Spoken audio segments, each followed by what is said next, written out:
Tonight, as the world quiets around you, we turn toward teachings that have illuminated the darkness for countless generations.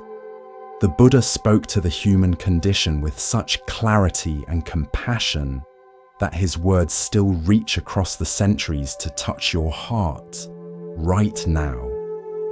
Welcome. You found your way to Buddha Bedtime Stories, a sanctuary where wisdom and rest intertwine, where ancient paths lead you home to yourself. I'd love to hear, what time is it where you are, and where are you listening from tonight? Please let me know in the comments below. What we'll explore together isn't meant to add to your burden of things to learn or practice. These stories exist to lighten your load, to show you that peace isn't as far away as you might think, that rest is always available when you stop fighting and start allowing. The Buddha's gift was showing us how to be with what is, rather than exhausting ourselves wishing for what isn't. Tonight, that gift is yours. Let the teachings move through you without resistance. Some will resonate immediately. Others will plant seeds that bloom later. All of it is exactly as it should be. Take this moment to truly settle. Notice where you're holding tension and consciously soften those places. Let your body be held completely by whatever supports you. Draw in a deep cleansing breath. Hold it for a heartbeat, then release it with a soft sigh, letting everything go. Once more, breathing in this present moment, breathing out everything else. Beautiful. Let us begin our first story together. In a village known for its beautiful gardens, there lived a gardener named Sora, who had inherited a plot of land from her grandmother. It was good land, fertile soil, adequate water, positioned to receive both morning and afternoon sun. Sora's neighbours on every side had transformed their properties into showcases of horticultural ambition. There were formal gardens with meticulously pruned trees, vegetable gardens yielding abundant crops, flower gardens that bloomed in careful succession throughout the seasons. But Sora's plot remained empty. Month after month, season after season, year after year, Sora did nothing with her land. She didn't plant, she didn't build, she didn't design or plan or cultivate. She simply left it alone. The neighbours whispered about this. What a waste, they said. Such good land going unused. Some thought Sora was lazy. Others thought she was confused, perhaps not knowing how to garden. A few felt insulted, as if Sora's empty plot was a criticism of their own elaborate efforts. One neighbor, a proud man named Takeshi, whose garden featured rare specimens from distant provinces, finally confronted Sora one spring morning. "Excuse me," he said, his tone barely polite, "but don't you think you should do something with your land?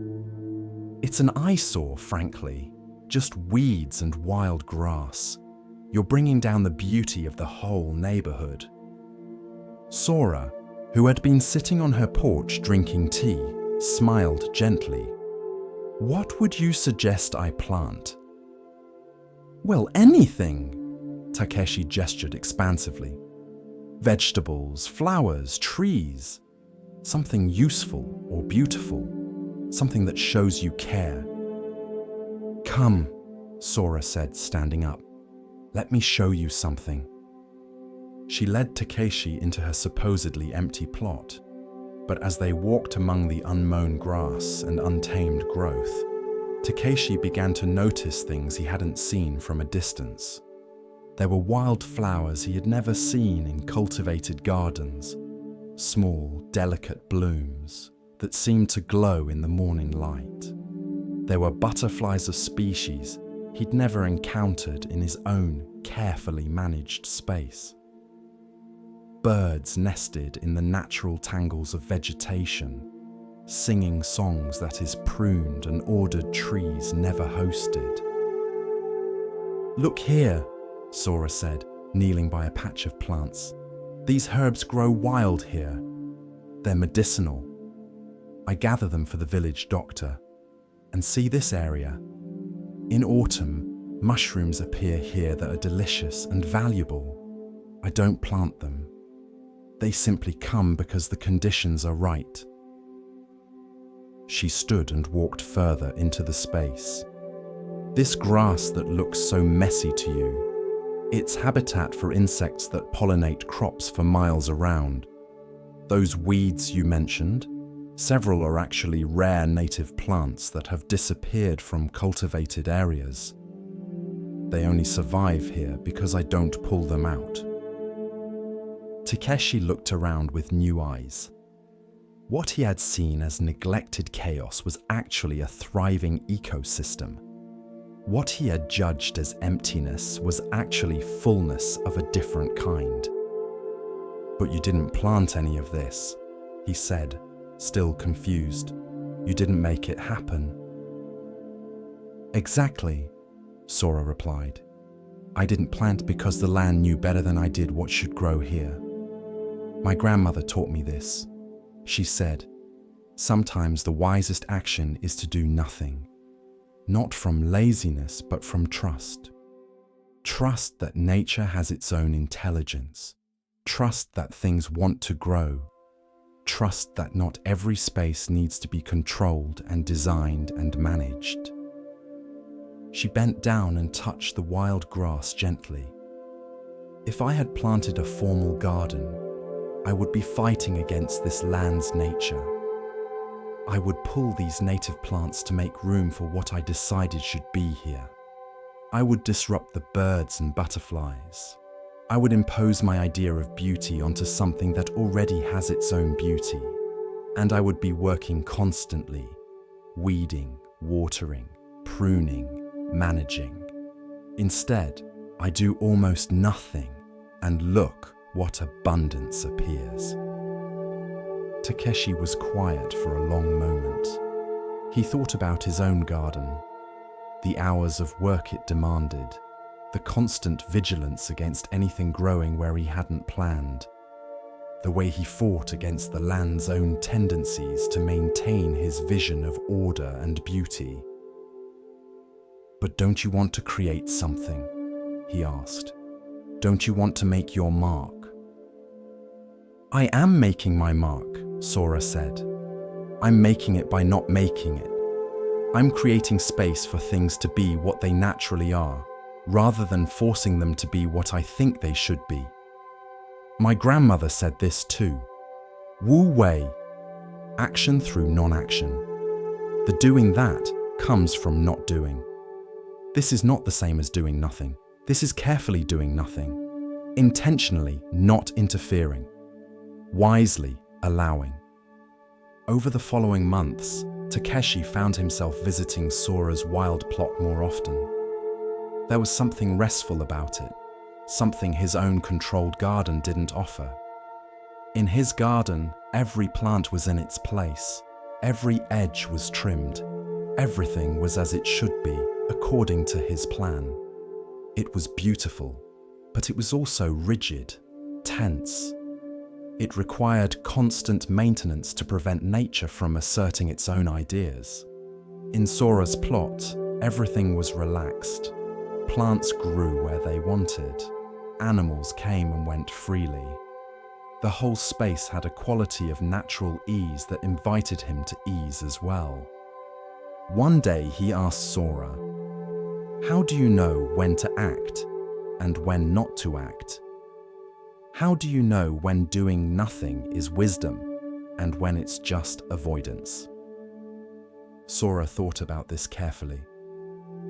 "I watch," she said. "I pay attention. When I see something struggling that needs help, I help. When I see something growing well on its own, I leave it alone. When I see an invasive plant that will choke out everything else, I remove it. But most of the time, I just watch and trust.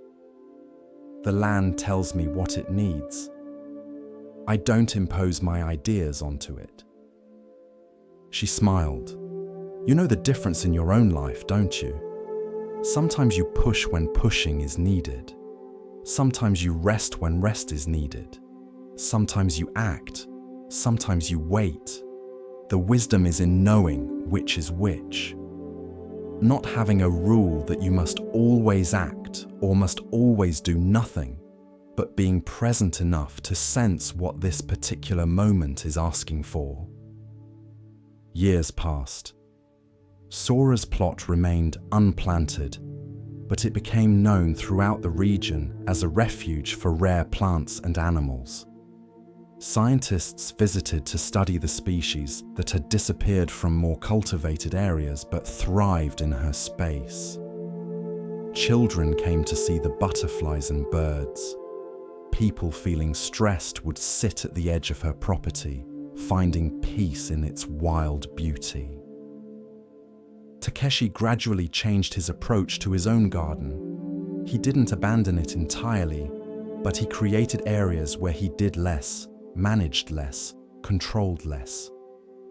And he was surprised to find that these areas often became his favorites. The places where unexpected beauty appeared, where nature revealed its own intelligence.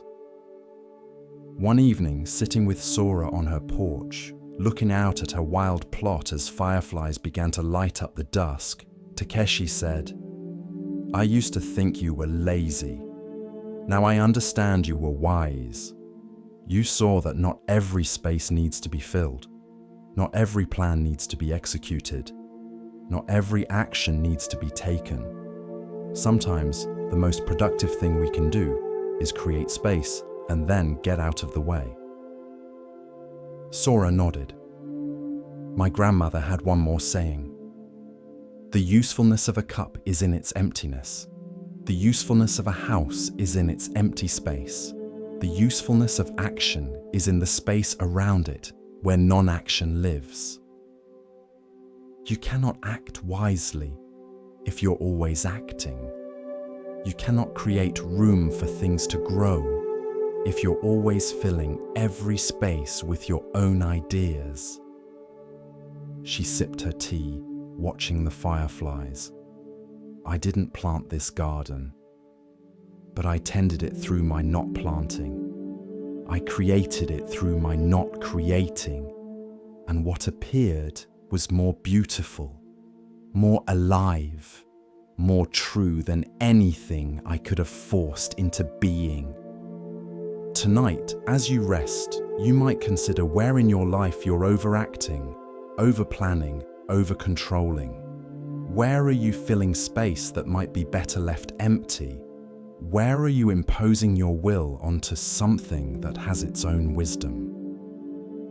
Where are you so busy doing that you've forgotten the power of allowing? Rest itself is a practice of productive non-action. You don't make yourself sleep. You create conditions for sleep and then get out of the way. You don't force relaxation. You allow it by ceasing to prevent it. Let yourself be like Sora's empty garden tonight, unplanted, unmanaged, allowed to be what it naturally wants to be. Trust that things want to grow, want to rest, want to restore themselves. Your job isn't to force this process, but to create space for it, and then wisely, carefully, intentionally do nothing at all. Sometimes the most productive thing you can do is nothing, and sometimes doing nothing is the hardest, most important work of all. There was a man named Jiro who dreamed of sailing around the coastal waters of his province. He spent years preparing for this journey. He studied navigation, learned about weather patterns, and read accounts of other sailors' voyages. He purchased the best boat he could afford and spent months modifying it, adding improvements, and ensuring everything was perfect. He would tell his friends, "I'm almost ready. Just a few more things to prepare." Years passed. The boat sat in its slip, pristine and unused. Jiro continued preparing, planning, improving, getting ready for the journey he would take soon. An old sailor who lived nearby watched this for several years. Finally, he approached Jiro one morning as the man was polishing brass fittings on his perpetually docked boat. "Beautiful boat," the old sailor said. "Thank you," Jiro replied proudly. "I've put a lot of work into it. I'm almost ready to sail." "Almost ready?" the sailor repeated. "I've heard you say that for 5 years now. What exactly are you waiting for?" Jiro looked uncomfortable. "I want everything to be perfect. I want to be completely prepared. I don't want to make mistakes."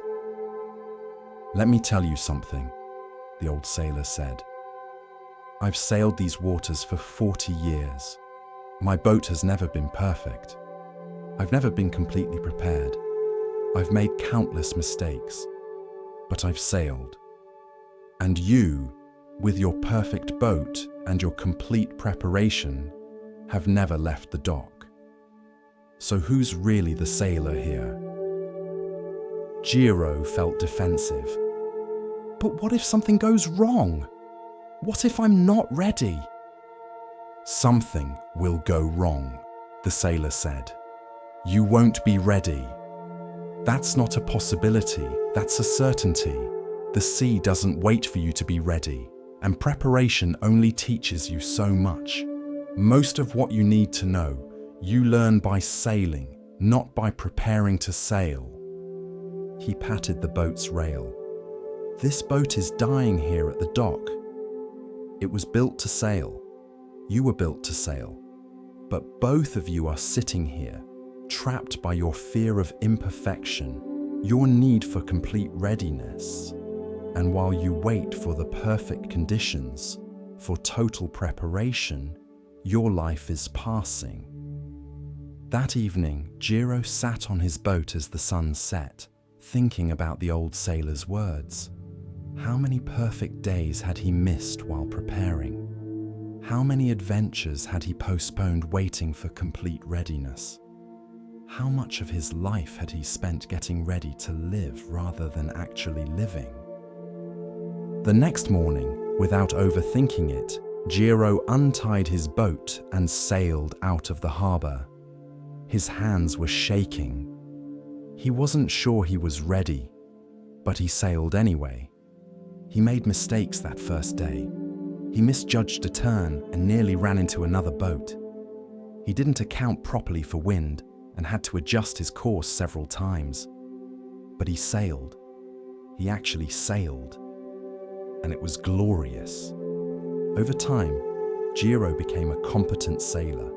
Not perfect, never perfect, but competent. And he realized that if he had waited until he felt completely ready, he would have waited forever. Because readiness isn't a destination you reach through preparation. It's a decision you make despite uncertainty. Tonight, what have you been preparing for but never started? What perfect conditions are you waiting for before you allow yourself to rest, to heal, to change, to grow? What if you'll never feel completely ready? What if the preparation itself has become the obstacle? Let yourself sail tonight. Into sleep, into rest, into whatever comes next. Not perfectly prepared, not completely ready, just willing. That's enough. That's all it takes. Stop preparing and start sailing. As we continue our journey through the wisdom of Zen Buddhism, let us turn to a tale about recognition and the true nature of worth. This is the next story. In a temple nestled among bamboo groves, there burned a single candle that had been lit from a flame kept burning for 300 years. Each night, the temple keeper would light a new candle from the old one before it burned down completely, ensuring the ancient flame continued without interruption. The current temple keeper was a young monk named Daichi who had inherited this duty from his teacher. Each evening, he would perform the ritual mechanically, barely paying attention. Light the new candle, let the old one burn out, and return to his other tasks. It seemed like such a simple, repetitive chore. One evening, as Daichi prepared to light the new candle from the old, his teacher appeared beside him. "Watch the flame," his teacher said quietly. Daichi watched. The candle had burned nearly to its base. The flame flickered, small and delicate, drawing on the last of the wax. "This flame has only moments left," his teacher continued. "Soon it will go out. Does knowing this change how you see it?" Daichi looked more carefully. The flame seemed somehow more beautiful now, more precious. Each flicker felt significant, knowing there were only a few left. "All things are like this candle," his teacher said. "Every moment is burning down. Every conversation is closer to its end. Every day of your life is drawing on a finite supply. But we forget this. We act as if we have unlimited time, unlimited candles, unlimited moments, so we waste them. We don't pay attention. We think there will always be another chance." He gestured to the dying flame. "But this candle knows differently. It burns fully, completely, holding nothing back, because it has nothing to hold back for. It gives all its light right now, not saving some for later, because there is no later. This is its teaching." The old candle burned down to nothing. The flame vanished. Daichi lit the new candle, transferring the ancient fire. "That flame you just saw will never exist again," his teacher said. "That particular dance of light and heat is gone forever. You witnessed its final moments. Did you honor them? Did you see them fully? Or were you already thinking about the next candle?" From that evening forward, Daichi's relationship with the nightly ritual changed completely. He began to watch each candle burn with full attention. He noticed how each flame was unique, how it moved differently, how the light it cast created particular shadows that would never be exactly recreated. He began to see that everything in his life was like the candle. His conversations with the other monks were burning down toward their eventual end. His time in this temple was limited. His life itself was a candle burning, each day consuming some portion of a finite supply. This awareness didn't make him sad. Instead, it made him present. When he swept the courtyard, he swept with full attention, knowing that someday he would sweep it for the last time. When he ate, he tasted his food completely, knowing that each meal was unrepeatable. When he spoke with someone, he listened fully, knowing that every conversation was precious and finite. Other monks noticed the change in Daichi. He seemed more alive somehow, more engaged, more appreciative of ordinary moments. "What happened to you?" a fellow monk asked. "You seem different." Daichi smiled. "I learned to see endings," he said.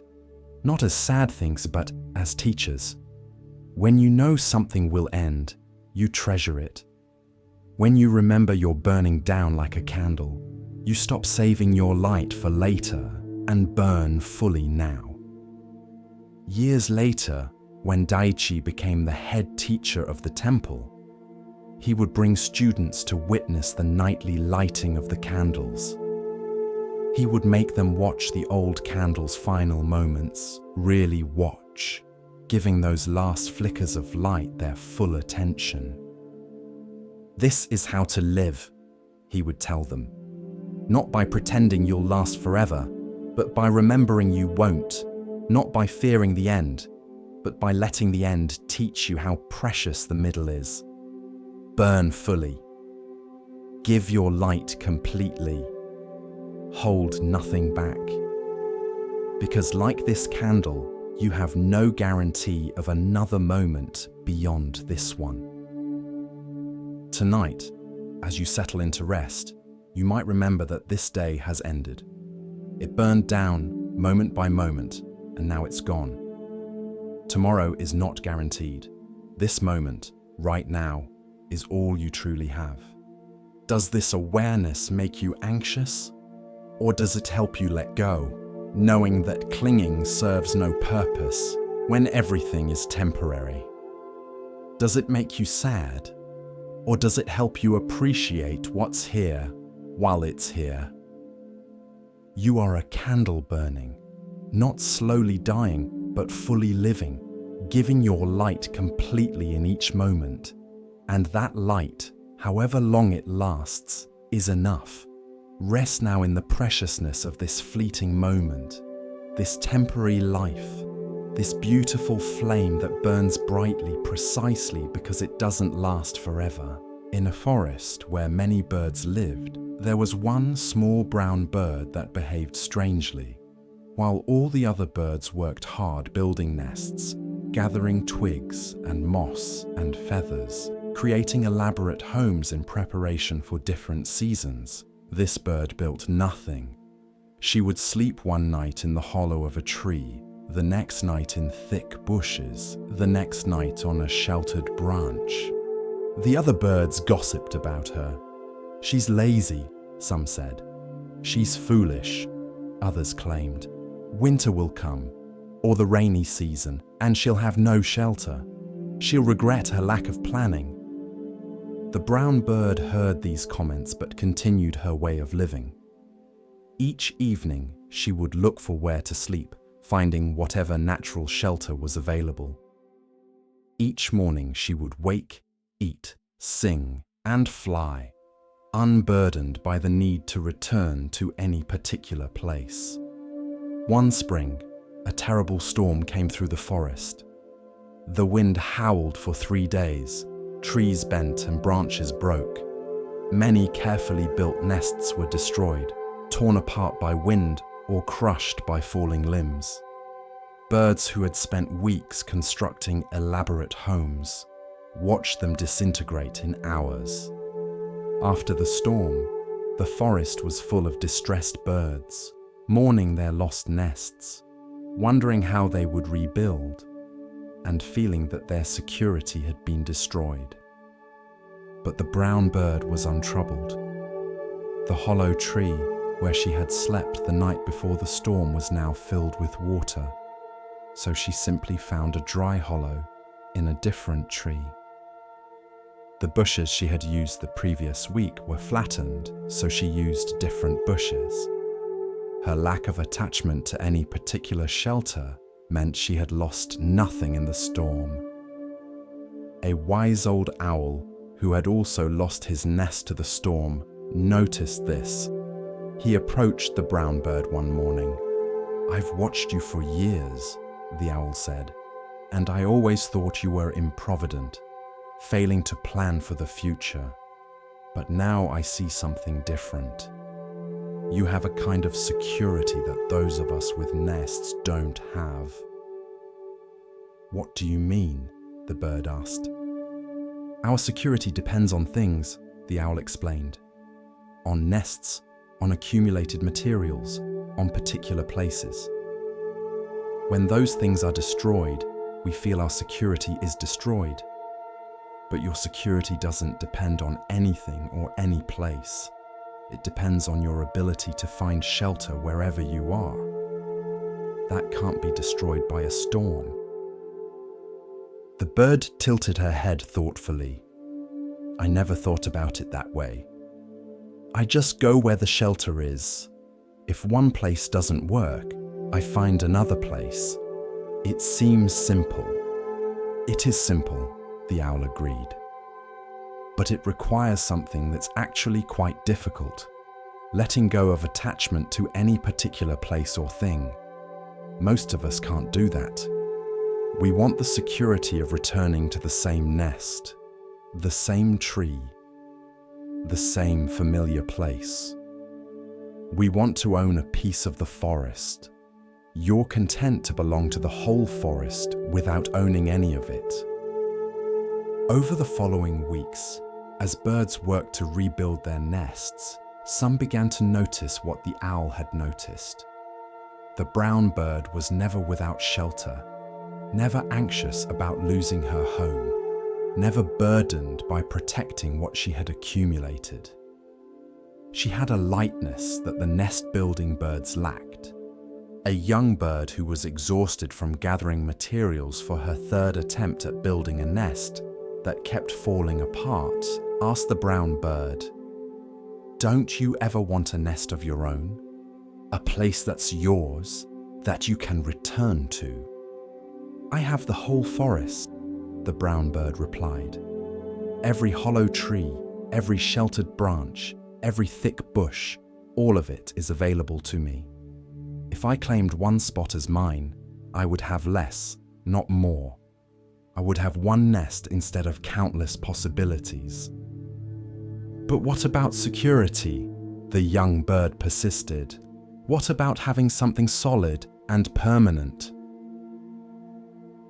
The brown bird looked at the young bird's partially built nest, already showing signs of the same structural problems that had doomed the previous two attempts. "Is your nest permanent? The storm showed us that nothing we build lasts forever. Everything changes. The tree that's perfect today might fall tomorrow. The branch that seems strong might break. If your security depends on things staying the same, you'll always be afraid." She ruffled her feathers and continued, "My security comes from knowing I can adapt. I can find shelter in many places. I can adjust to changing conditions. I don't need things to stay the same to be okay. That's a kind of security that storms can't destroy." A monk who lived near the forest and fed the birds sometimes would observe them. He heard other humans talk about the brown bird, calling her the foolish one who didn't plan. But he saw something different. "That bird understands Wu Wei," he told visitors. "She flows with circumstances instead of trying to control them. She works with what is instead of clinging to what was. The other birds work very hard to create security, but their security is brittle because it depends on things staying the same. Her security is flexible because it depends on her ability to work with change." He would point to human lives too. "We're like the nest-building birds. We accumulate possessions, thinking they'll make us secure. We cling to jobs, relationships, identities, thinking that if we can just keep things from changing, we'll be safe. But everything changes. The storm always comes eventually. And when it does, all that accumulated security can vanish in a day." People would ask him, "So should we not plan?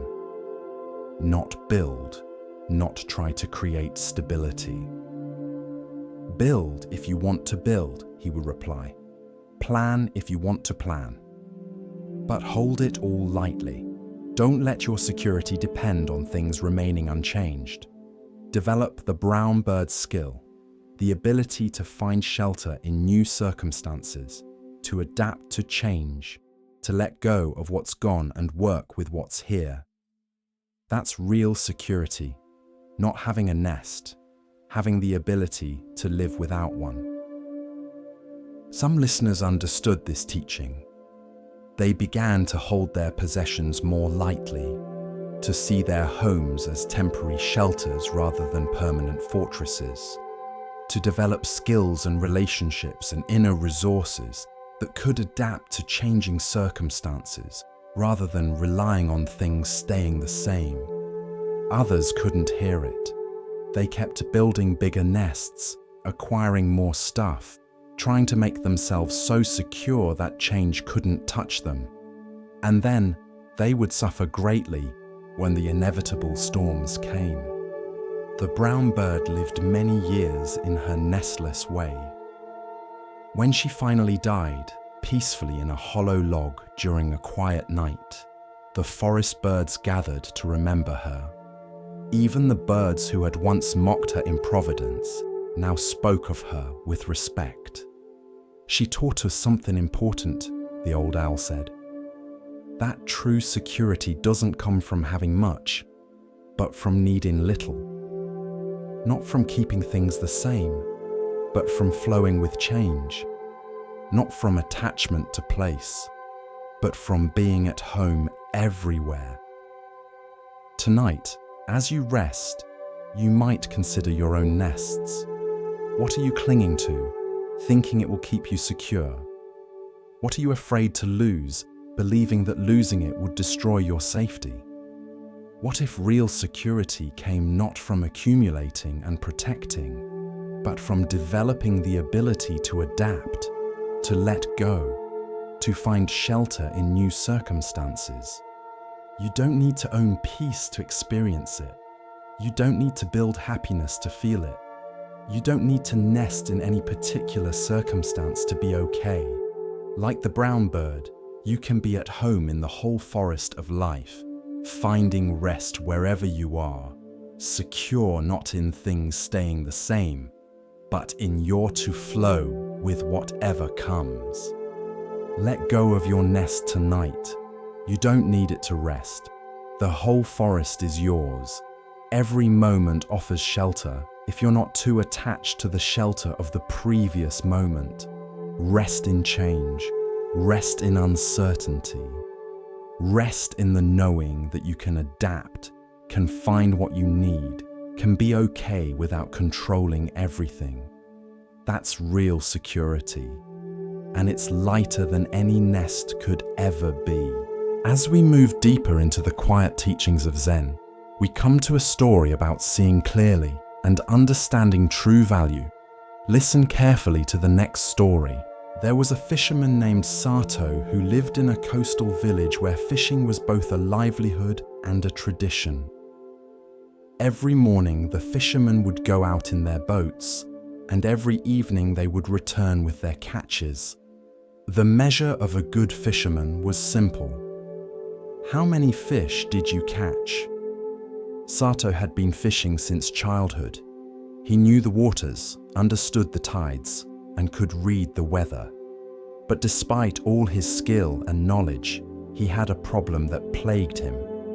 At least once a week, sometimes more, he would return with an empty net.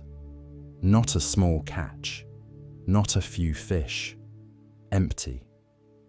Other fishermen would return with boats full of fish, and Sato would be pulling up nets that contained nothing but seaweed and water. It was humiliating. People in the village began to see him as unlucky, perhaps even incompetent, despite his years of experience.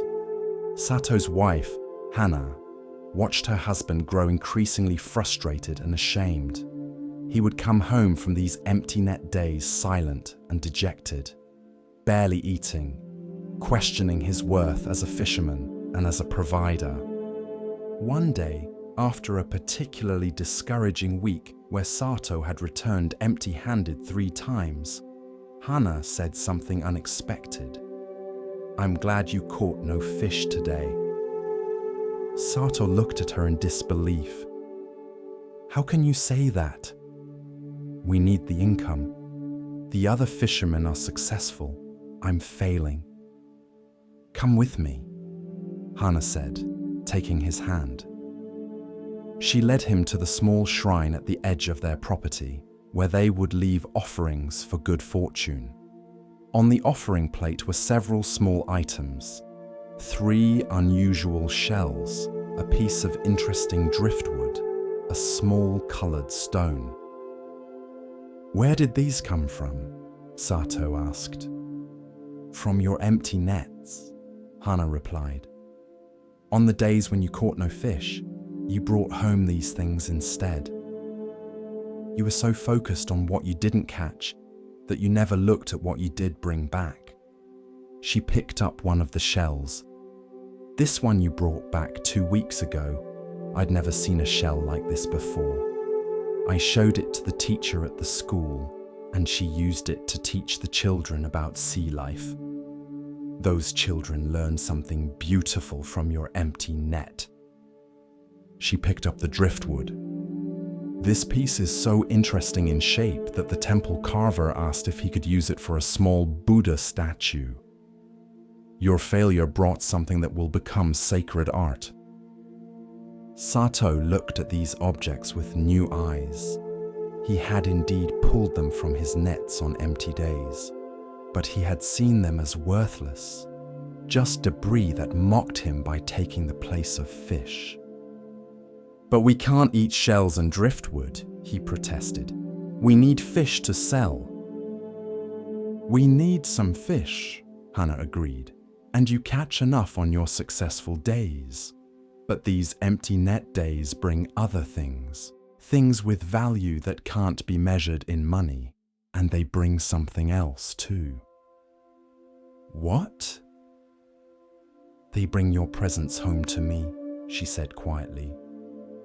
"On days when you catch many fish, you come home exhausted but proud, and you spend the evening repairing nets and equipment, already planning the next day.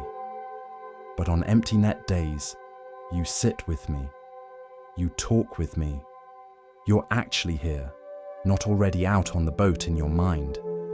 I know this sounds selfish, but I treasure those days when you come home empty-handed, because I get all of you, not just your tired body." This perspective shook something loose in Sato. He had been measuring his worth entirely by fish caught, seeing empty nets as pure failure. But Hana was showing him that those apparently failed days brought other things, things he had been too ashamed to notice. A few days later, on another empty net morning, Sato pulled up his nets and found not fish, but a tangled mass of seaweed. His first reaction was the familiar frustration. But then he remembered Hana's words and looked at the seaweed more carefully. It was a type he had seen farmers collecting for fertilizer. Instead of throwing it back in disgust, he kept it. When he returned to shore, he asked one of the farmers if the seaweed was useful. The farmer's eyes lit up. "This is exactly what I need for my fields. Would you sell it to me?" The money from the seaweed wasn't as much as fish would have brought, but it was something.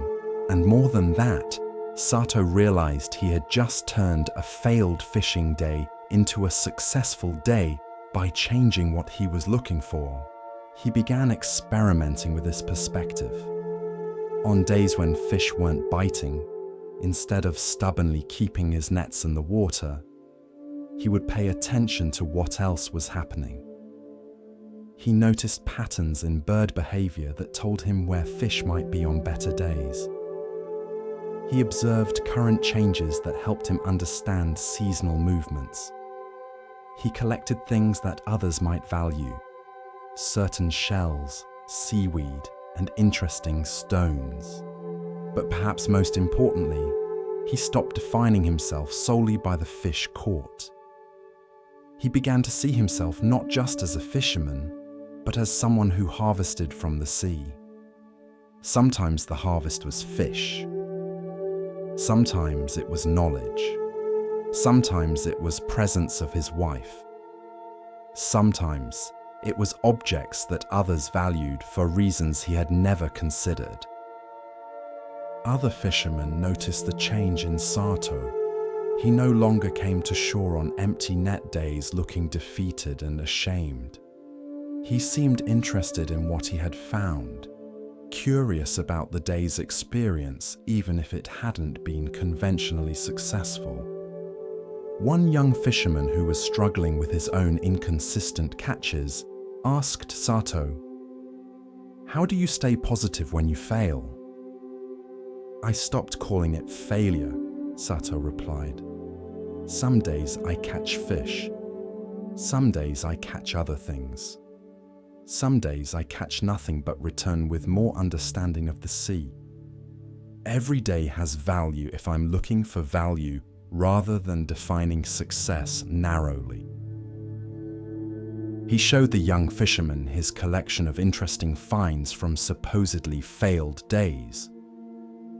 "If I had been catching fish every single day, I never would have noticed any of this. My failure to catch fish opened my attention to everything else. Now I know the sea that the most successful fishermen don't have, because their constant success never forced them to look at anything else." A Zen monk who was visiting the village heard about Sato's philosophy and came to talk with him. "You've learned something that many people never learn," the monk said. "You've learned that failure and success are not opposites but neighbors. Sometimes what looks like failure is actually success, in a form you didn't recognize. Sometimes getting what you wanted would have prevented you from discovering something more valuable." Sato nodded. "For years, I prayed to the sea gods to never return with empty nets. Now I understand that the empty nets were answering a different prayer, one I didn't know I was making. They were teaching me to see value beyond the obvious, to measure worth by more than one standard, to be present to what is, rather than always grasping for what should be." The monk smiled. "The empty net is a great teacher. Because it's empty, it can receive anything. Because it failed to catch what you were seeking, it caught things you weren't looking for. Sometimes the best gifts come through the door of apparent failure." Years later, when Sato was old and teaching his grandson to fish, the boy became discouraged after several days with small catches. "Grandfather, I'm not good at this. I keep failing."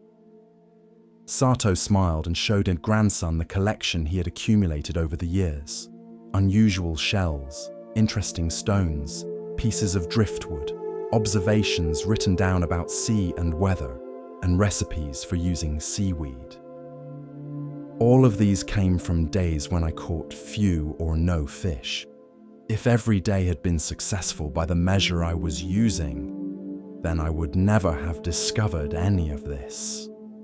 Sometimes the empty net brings exactly what you need, just not what you wanted. He put his hand on the boy's shoulder. "Don't fear failure. Don't rush to judge whether a day was successful or not. Some of my best days looked like my worst days at the time. The measure of success that seems obvious often isn't the most important one. Keep your eyes open for what the sea is actually offering you, not just what you came looking for." Tonight, as you rest, you might consider your own empty nets. What apparent failures in your life might be successes, wearing different clothes? What disappointments might have brought gifts you were too focused on the disappointment to notice? What seemed like coming up empty might have actually been receiving something more valuable than what you were seeking. You don't need to catch fish every day. You don't need to succeed by conventional measures every time. Sometimes the empty net is exactly what you need, bringing lessons and gifts that success would have prevented you from receiving. Sometimes failure is just success that requires better eyes to see it. Rest now in acceptance of all your empty nets, all your apparent failures, all the times you came up short by the measures you were using. These weren't wastes. They were opportunities to learn different measures, to discover unexpected value, to receive what you weren't looking for but desperately needed. The empty net isn't a tragedy, it's a teaching. Let it teach you tonight. As you rest in the emptiness that's actually fullness waiting to be recognized. There was a young dancer named Yuki who trained with single-minded devotion. She practiced hours each day, pushing her body to perfect every movement, striving to become the greatest dancer in the province. Her teachers praised her dedication. Her fellow dancers admired her discipline. She was on the path to everything she had dreamed of. Then, 1 week before the most important performance of her career, a performance that should determine her future, Yuki's ankle twisted during practice. Not badly enough to break, but enough to cause significant pain and swelling. The physician said she needed complete rest, no dancing, for at least 2 weeks. Yuki was devastated. Years of work ruined by one unlucky step. The opportunity lost, her future derailed. She sat in her room, staring at her swollen ankle, feeling bitter and cursed. An old woman who lived next door, a retired dancer named Chio, came to visit. She saw Yuki's tears, her anger, her sense of injustice. "Why did this happen?" Yuki cried. "I worked so hard. I did everything right. And now this injury destroys everything right before the most important moment." Chio sat quietly for a while, then asked, "Do you know why I stopped dancing?" Yuki wiped her eyes. "No, I assumed you retired naturally when you got older." "I didn't retire," Chio said. "I collapsed, right on stage, in the middle of a performance. My body simply gave out from years of pushing too hard, ignoring its signals, forcing it beyond its limits. I thought dedication meant never stopping, never resting, always pushing harder. My body tried to tell me I needed to slow down. Small pains, fatigue, growing stiffness. But I ignored all those messages. So finally my body had to shout, and the shout collapses." She looked at Yuki's ankle. "Your ankle is speaking to you. Maybe whispering before it has to shout. Maybe stopping you from something that would have caused greater harm." "But the performance," Yuki protested. "Will happen or won't happen," Chio interrupted gently. "But you're thinking only about what this injury prevents. Have you considered what it might be protecting you from, or teaching you?" Over the next 2 weeks, forced to rest, Yuki had time to notice things she had been too busy to see. She realized she'd been pushing her body with a kind of violence, treating it as an obstacle to overcome, rather than a partner to work with. She noticed how exhausted she had become, how the joy had drained from dancing as it became only about perfection and achievement. She watched other dancers and saw things she had been too busy striving to notice. She saw beauty in imperfect movements, in dancers who worked within their limitations rather than fighting against them. She understood, for the first time, that her obsessive pushing was driven more by fear than by love.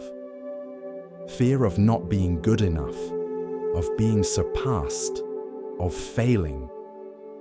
When her ankle healed and she returned to dancing, something was different. She danced with more awareness, listening to her body, working with it rather than against it. She found that this actually improved her dancing. The movements became more natural, less forced, more authentic. The performance she had missed. Another dancer had taken her place and performed beautifully. Yuki realized the world continued without her, that her absence wasn't the catastrophe she had imagined. Years later, Yuki became a teacher. When students would suffer injuries and feel cursed, she would tell them about her twisted ankle. Sometimes what stops us is trying to save us. Not always, but sometimes. Before you curse an injury or illness or obstacle that forces you to stop, ask yourself, what was I rushing toward? What was I ignoring? What might this pause be protecting me from or teaching me? She would tell them about Chio, about collapse on stage, about bodies that whisper before they shout. Listen to the whispers, she would say. Pain is communication, not punishment. Forced rest is sometimes exactly what we need, even though we'd never choose it ourselves. Tonight, as you rest, you might consider what has stopped you, what has forced you to slow down or pause. Are you fighting against it, seeing it only as an obstacle? Or can you wonder, even briefly, whether it might be serving a purpose you can't yet see? What if the things that stop you are sometimes trying to save you from something worse? What if forced rest is actually needed rest? What if your body or your circumstances are wiser than your plans? Rest now without fighting the rest. Let yourself be stopped, paused, held still. Not as punishment, but as protection. Not as failure, but as wisdom. Something in you knows you need this rest. Trust that knowing. Let yourself be saved by the very thing that seems to be stopping you. With each step on the Zen path, a new lesson unfolds. Now we turn to a story about recognition, of self, of others, and of what truly matters. Listen carefully to the next story. In a village where strong winds frequently blew down from the mountains, there was a grove of trees that included many different species. There were tall, rigid pines that stood straight and proud. There were sturdy oaks with thick trunks and strong branches. And among these impressive trees, there grew a single weeping willow, whose branches hung down gracefully, swaying with every breeze. A young carpenter named Riku would come to this grove to select wood for his work. He admired the strong, straight pines and the solid oaks. These were trees that stood firm against the wind, that didn't bend or yield, that maintained their position no matter what the weather came. This, Riku thought, was what strength looked like. The weeping willow he barely noticed, and when he did, he pitied it. Its branches drooped instead of reaching proudly skyward. It swayed and bent with every wind. It seemed weak, yielding, almost pathetic compared to the strong trees around it. Then one year, a great storm came.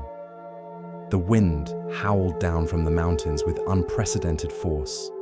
The rain fell in sheets. Lightning split the sky. For 3 days and 3 nights, the storm raged.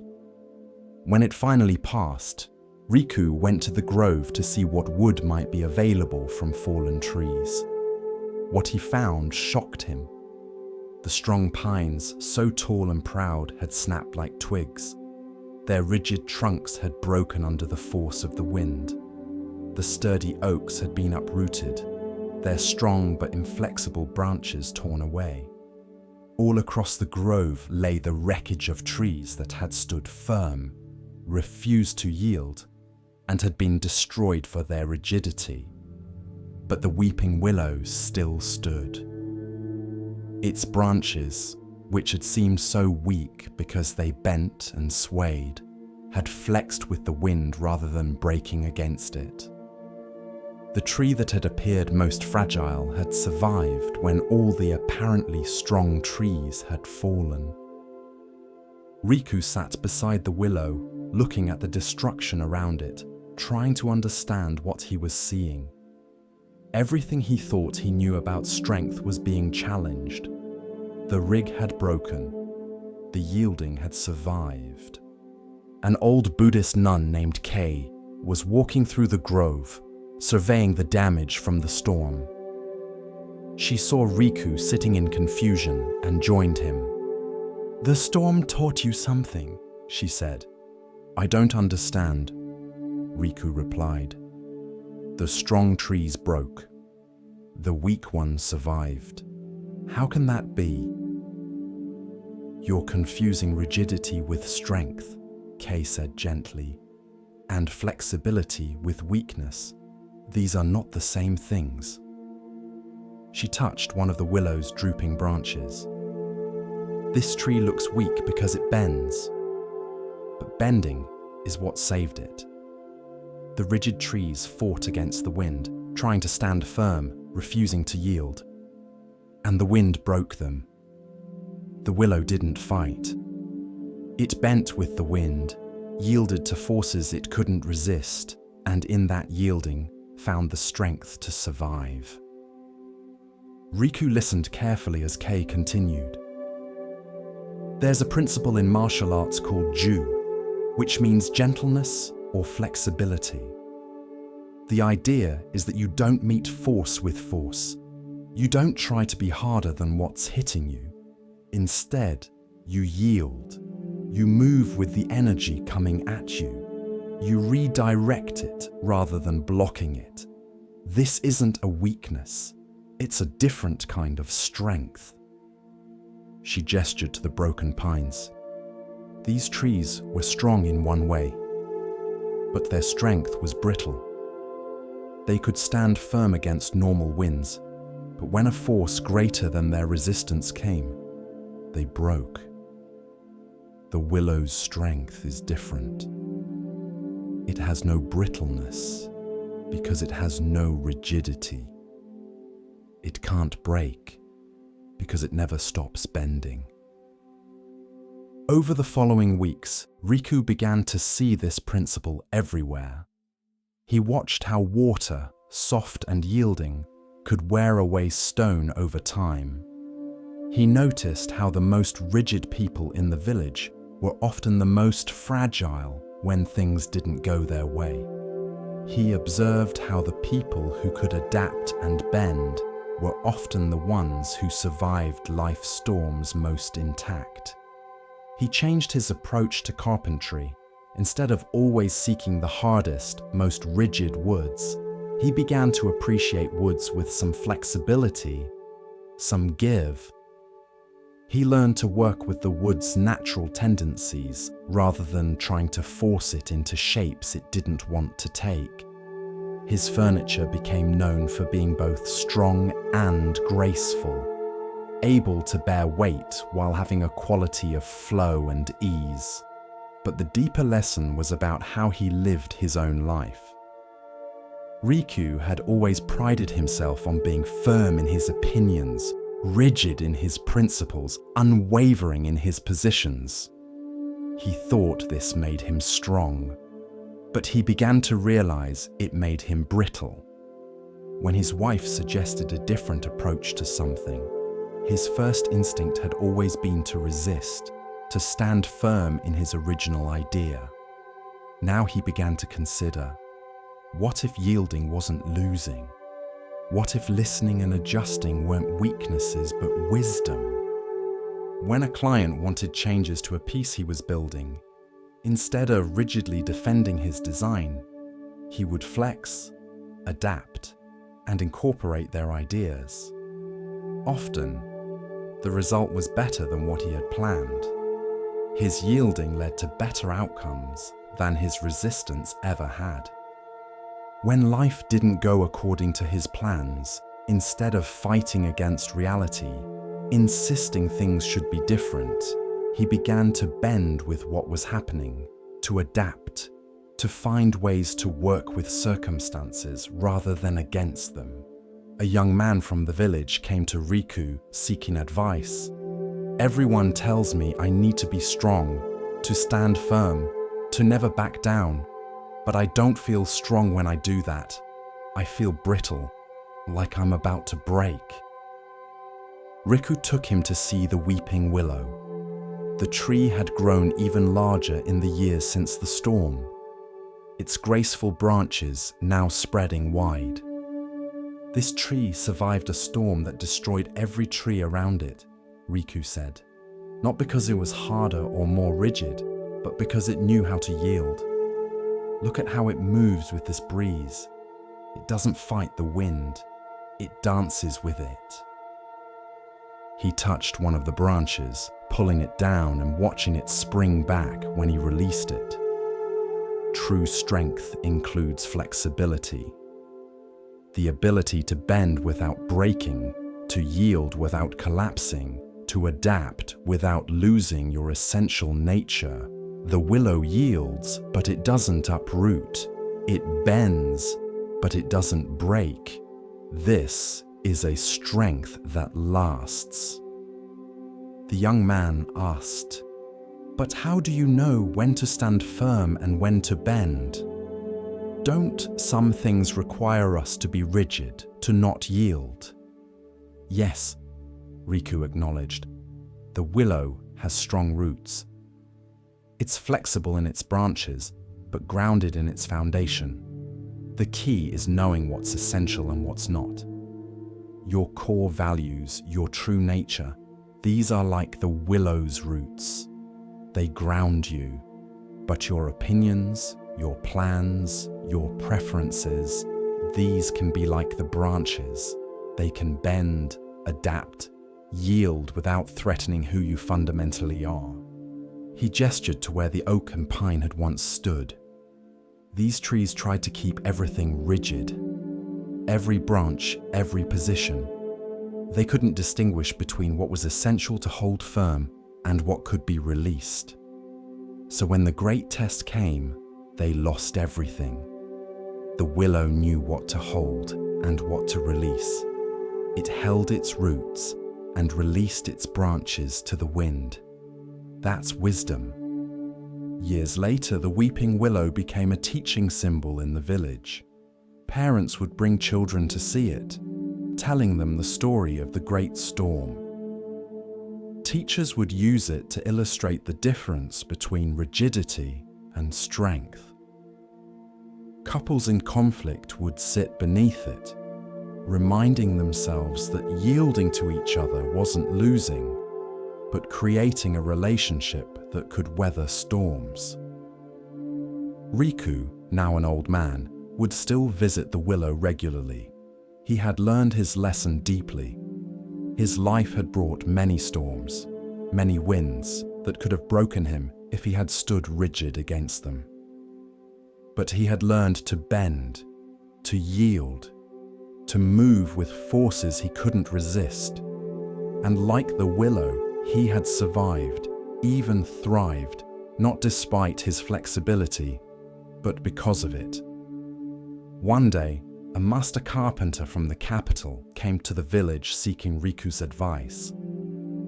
"I'm known for my rigid standards, my unwillingness to compromise," the master said. "But I'm miserable, and my relationships are all strained. People say I should learn from you." Riku took him to the willow. "What do you see?" "A tree with drooping branches. It looks weak." "It's the only tree that survived the great storm. Everything that looked strong broke. This tree that looks weak stood firm, not through rigidity, but through flexibility." He let this sink in before continuing. "Your rigidity feels like strength because you're in control, imposing your will, but it's actually brittleness. When life brings forces stronger than your will, you'll break. Learn to bend. Learn to yield. Not in your core principles, but in your attachment to having everything your way. True mastery includes knowing when to stand firm and when to flow. Tonight, as you rest, notice where you're holding rigid. What positions are you gripping too tightly? What plans are you clinging to that life is asking you to release? Where might you need to be more like the weeping willow, yielding to forces you can't control, bending so you don't break? Strength isn't always about standing firm. Sometimes it's about flowing with what comes. Sometimes the greatest power is in yielding, adapting, and moving with life rather than against it. The willow survives because it doesn't fight battles it can't win. It bends, knowing that bending isn't breaking. Let yourself bend tonight. Let yourself yield to rest, to uncertainty, to whatever is. Don't be rigid in your expectations of how this should feel or what should happen. Flow like the willow's branches in the wind, trusting that your roots are strong enough to hold you even as you move with forces beyond your control. Yielding isn't weakness, it's wisdom.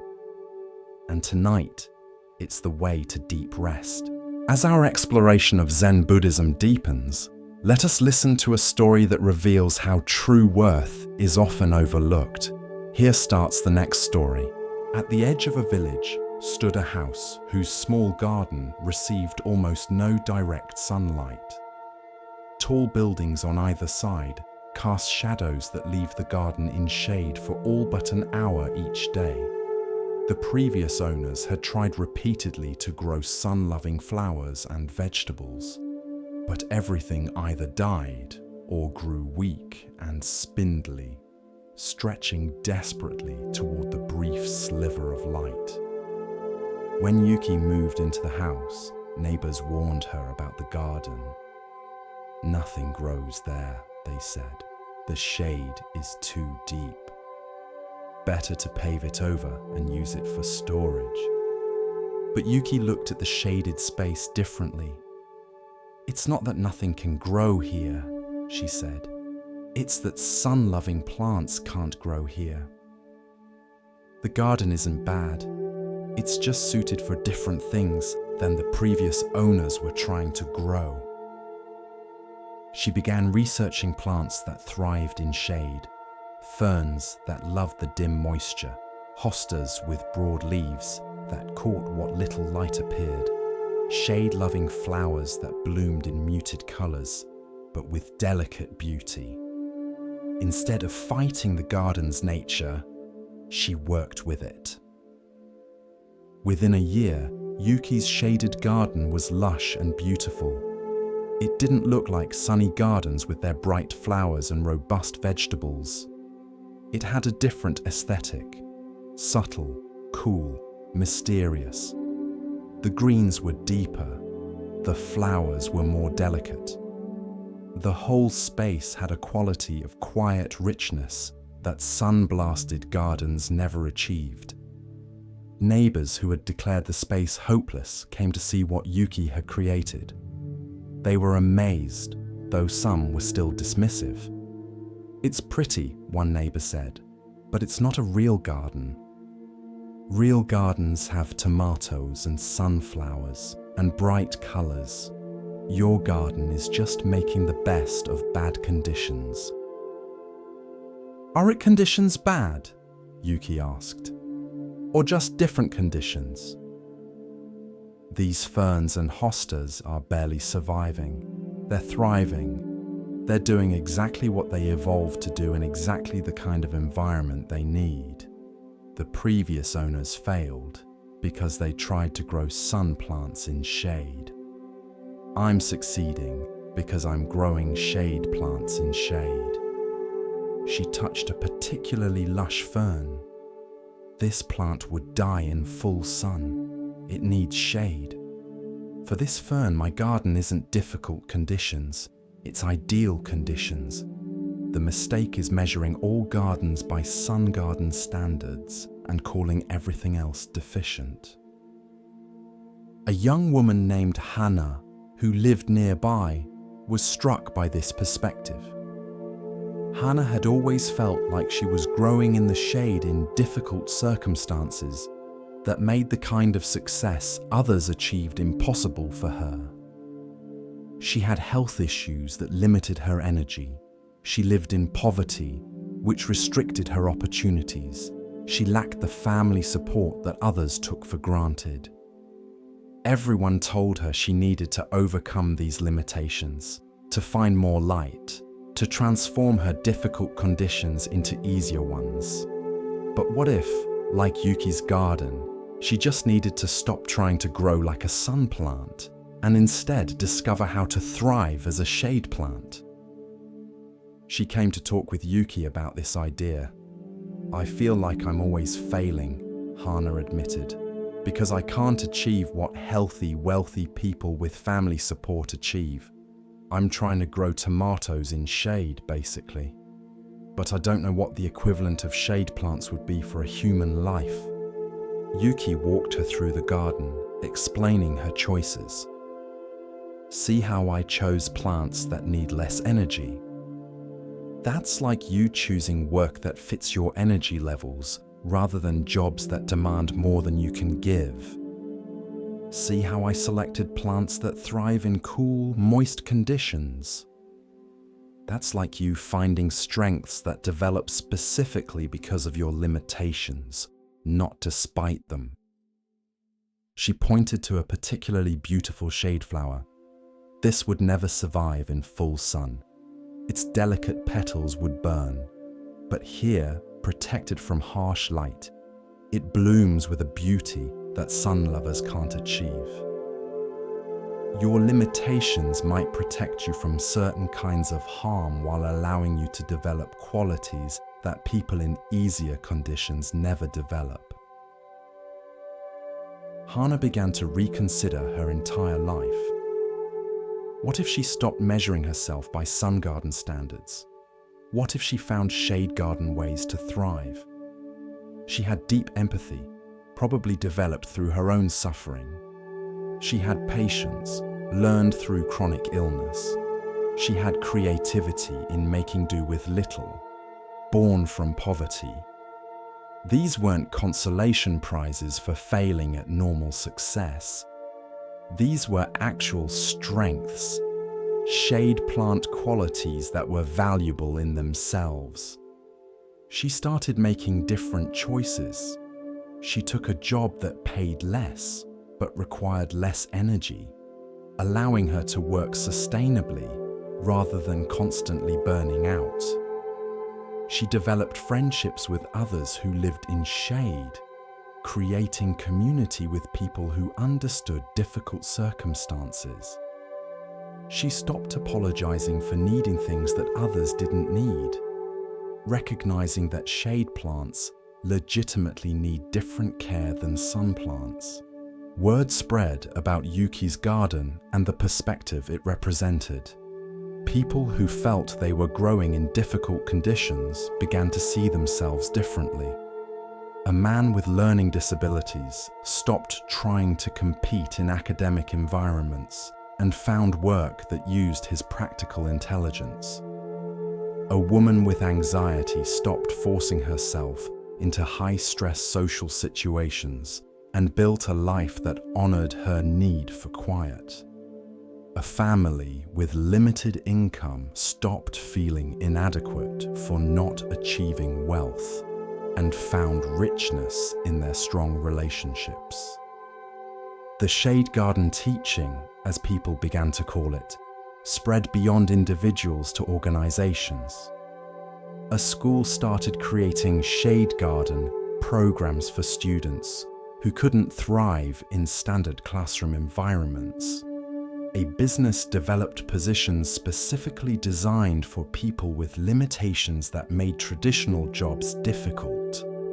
A community center created spaces for people who needed accommodations that mainstream spaces didn't provide. Not everyone appreciated this perspective. Some critics said it encouraged people to accept limitations rather than overcoming them. "You're telling people to give up," they argued, to accept that they can't thrive in normal conditions rather than working to change their circumstances. Yuki would answer these critics by walking them through her garden. Look at these plants. Should they be working to become sun plants? Should they be trying to overcome their shade-thriving nature? Or should they be celebrated for being excellent at what they actually are? She would point to a struggling plant that needed more light. Sometimes you do need to change conditions. This plant is genuinely in the wrong place. It needs to be moved to a more light-filled place. But most of these plants, they're exactly where they should be, thriving in conditions that sun plants would call impossible. The question isn't whether to overcome all limitations. The question is whether your limitations are like shade for a shade plant, the right conditions for your actual nature, or like shade for a sun plant, wrong conditions that need to change. A teacher named Nobuo applied this to his classroom. He stopped trying to make all students thrive in the same way. He recognized that some students were sun plants who needed bright, fast-paced, competitive environments. Others were shade plants that needed quiet, slow, supportive conditions. Trying to make shade plant students compete in sun plant ways was as futile as trying to grow ferns in full sun. He created different pathways through his curriculum, different ways to demonstrate learning, and different environments within his classroom. And he found that students he had previously considered struggling were actually thriving. They just needed shade garden conditions to show what they could do. Years later, Yuki's garden became something of a pilgrimage site for people living in difficult circumstances. They would come to see that lushness was possible even in shade, that beauty didn't require ideal conditions, that thriving could look different from what sunny gardens showed. Yuki, now elderly, would sit in her garden talking with visitors. The hardest thing, she would tell them, is stopping comparing yourself to sun gardens. Stop measuring your lushness by their standards. Stop trying to be bright when your beauty is subtle. Once you accept that you're a shade garden, once you stop apologizing for it and start working with it, you discover possibilities you never knew existed. She would touch the ferns and hostas she had planted decades earlier, now mature and magnificent. These plants are barely surviving in bad conditions. They're thriving in ideal conditions for their nature. The shade isn't their obstacle, it's their element. And the same might be true for you. Tonight, as you rest, you might reconsider the shade you're growing in. The difficult conditions you've been taught to see as obstacles might actually be the right environment for who you actually are. Not who you think you should be, not who sun gardens demand, but who you actually are. Stop trying to grow sun plants in shade.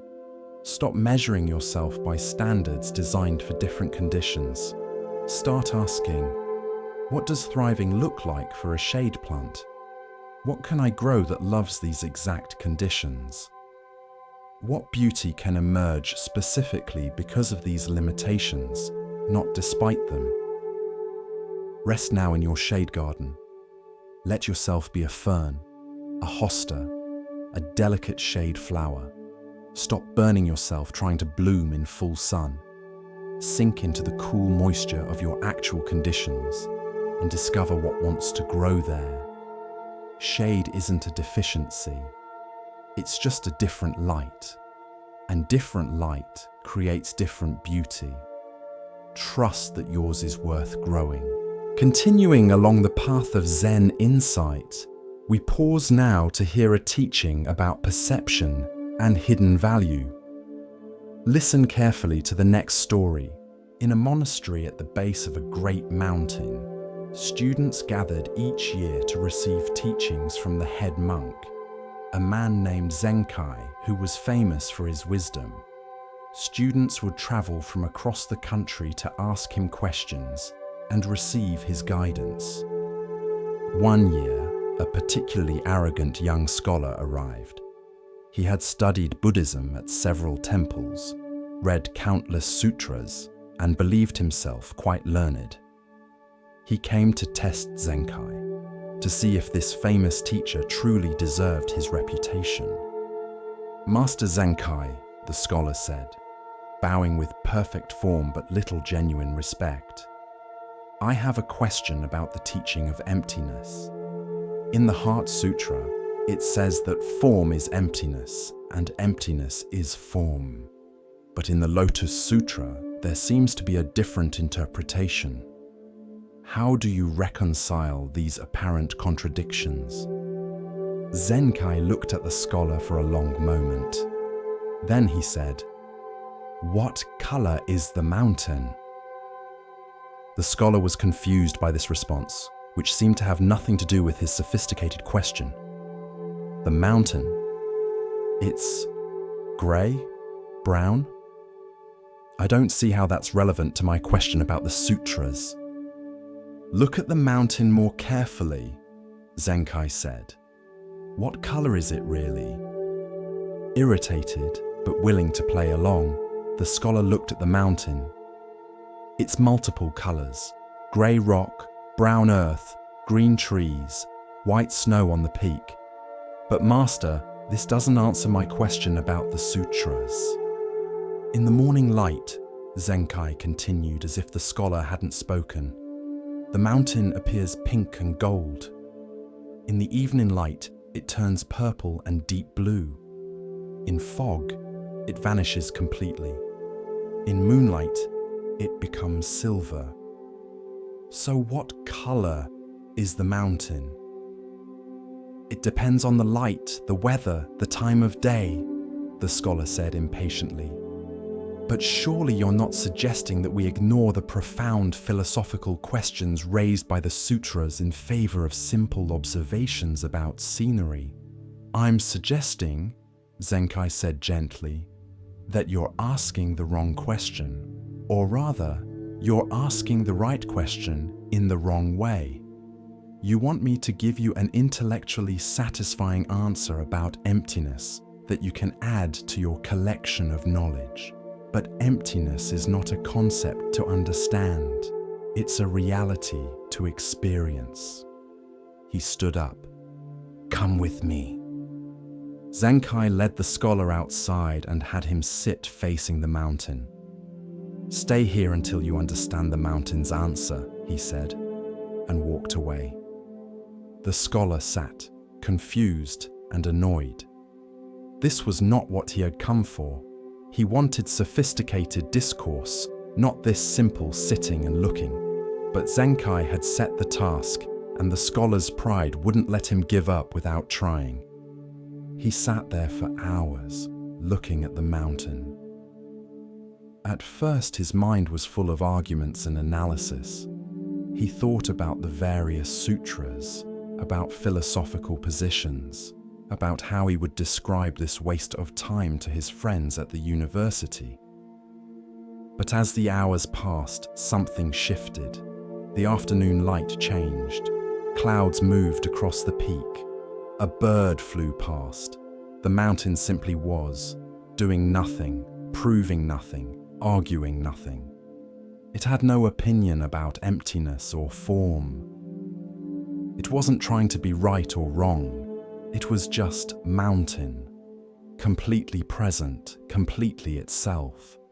And sitting there, the scholar's busy mind began to quiet. His need to be right, to demonstrate his knowledge, to prove his intelligence, all of it started to seem less important.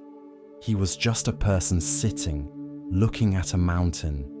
No questions to answer, no position to defend. Just this moment of being present. As evening came, Zenkai returned. "Did the mountain answer your question?" The scholar was surprised to find he had tears in his eyes. The mountain showed me that I was so busy being right that I'd forgotten how to simply be. I could quote sutras about emptiness, but I wasn't empty. I was full of myself, full of my knowledge, full of my need to demonstrate my understanding. The mountain doesn't try to understand itself, it just is. And in that isness, there's a kind of wisdom that all my study never touched. Zenkai nodded. You came here with the right answer to your question already prepared. You just wanted me to confirm it so you could feel superior. But I gave you a wrong answer, an irrelevant response about the color of a mountain, and that wrong answer taught you more than my right answer ever could. How so? The scholar asked. Because it frustrated your expectations. It pulled you out of your intellectual comfort zone. It made you sit with uncertainty and not knowing. It brought you into direct contact with reality instead of concepts about reality. Being right keeps you in your head. Being wrong, being confused, not knowing. These open you to actually learning something. The scholar stayed at the monastery for 3 months, not as a scholar testing a teacher, but as a genuine student. And during that time, he learned more than in all his years of study. He learned that wisdom isn't the accumulation of right answers, but the capacity to be present. He learned that understanding comes not from intellectual mastery, but from direct experience. One day, a new student arrived and asked Zenkai a complicated philosophical question. The student expected an elaborate answer, but Zenkai simply said, "What color is the mountain?" The new student looked confused, just as the scholar had. The scholar, who was nearby, smiled. He understood now. The master wasn't being cryptic or difficult. He was offering the most direct teaching possible. Stop trying to be right. Start being present. The answers you seek aren't in your head. They're in the direct experience of reality, which is always here, always available, like a mountain that needs no explanation for its being. Years later, when the former scholar had become a teacher himself, students would sometimes ask him complicated questions, showing off their learning, and he would remember Zenkai's method. Sometimes he would answer their question directly, but sometimes he would give them what appeared to be a wrong answer, an irrelevant response, something that would frustrate their expectation of being confirmed in their rightness. Being right is a prison, he would tell them when they complained. When you're sure you're right, you stop looking, stop questioning, stop being open to reality as it actually is. Sometimes the best teaching is the one that makes you wrong, that strips away your certainty, that leaves you not knowing. In that not knowing, real understanding becomes possible. Tonight, as you prepare for rest, you might notice all the ways you're trying to be right. Right about how you should relax, right about how sleep should come, right about what this experience should be like. What if you let go of being right?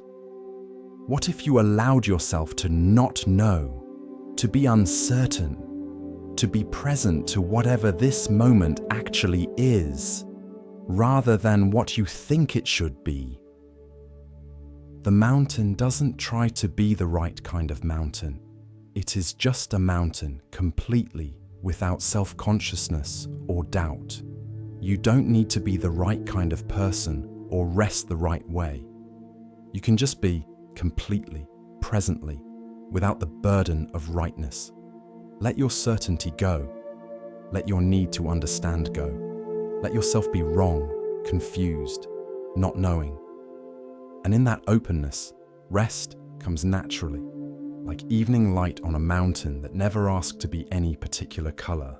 In a mountain village, there lived a child named Hoshi, whose name meant star. He was a curious boy, always asking questions, always trying to understand how things worked.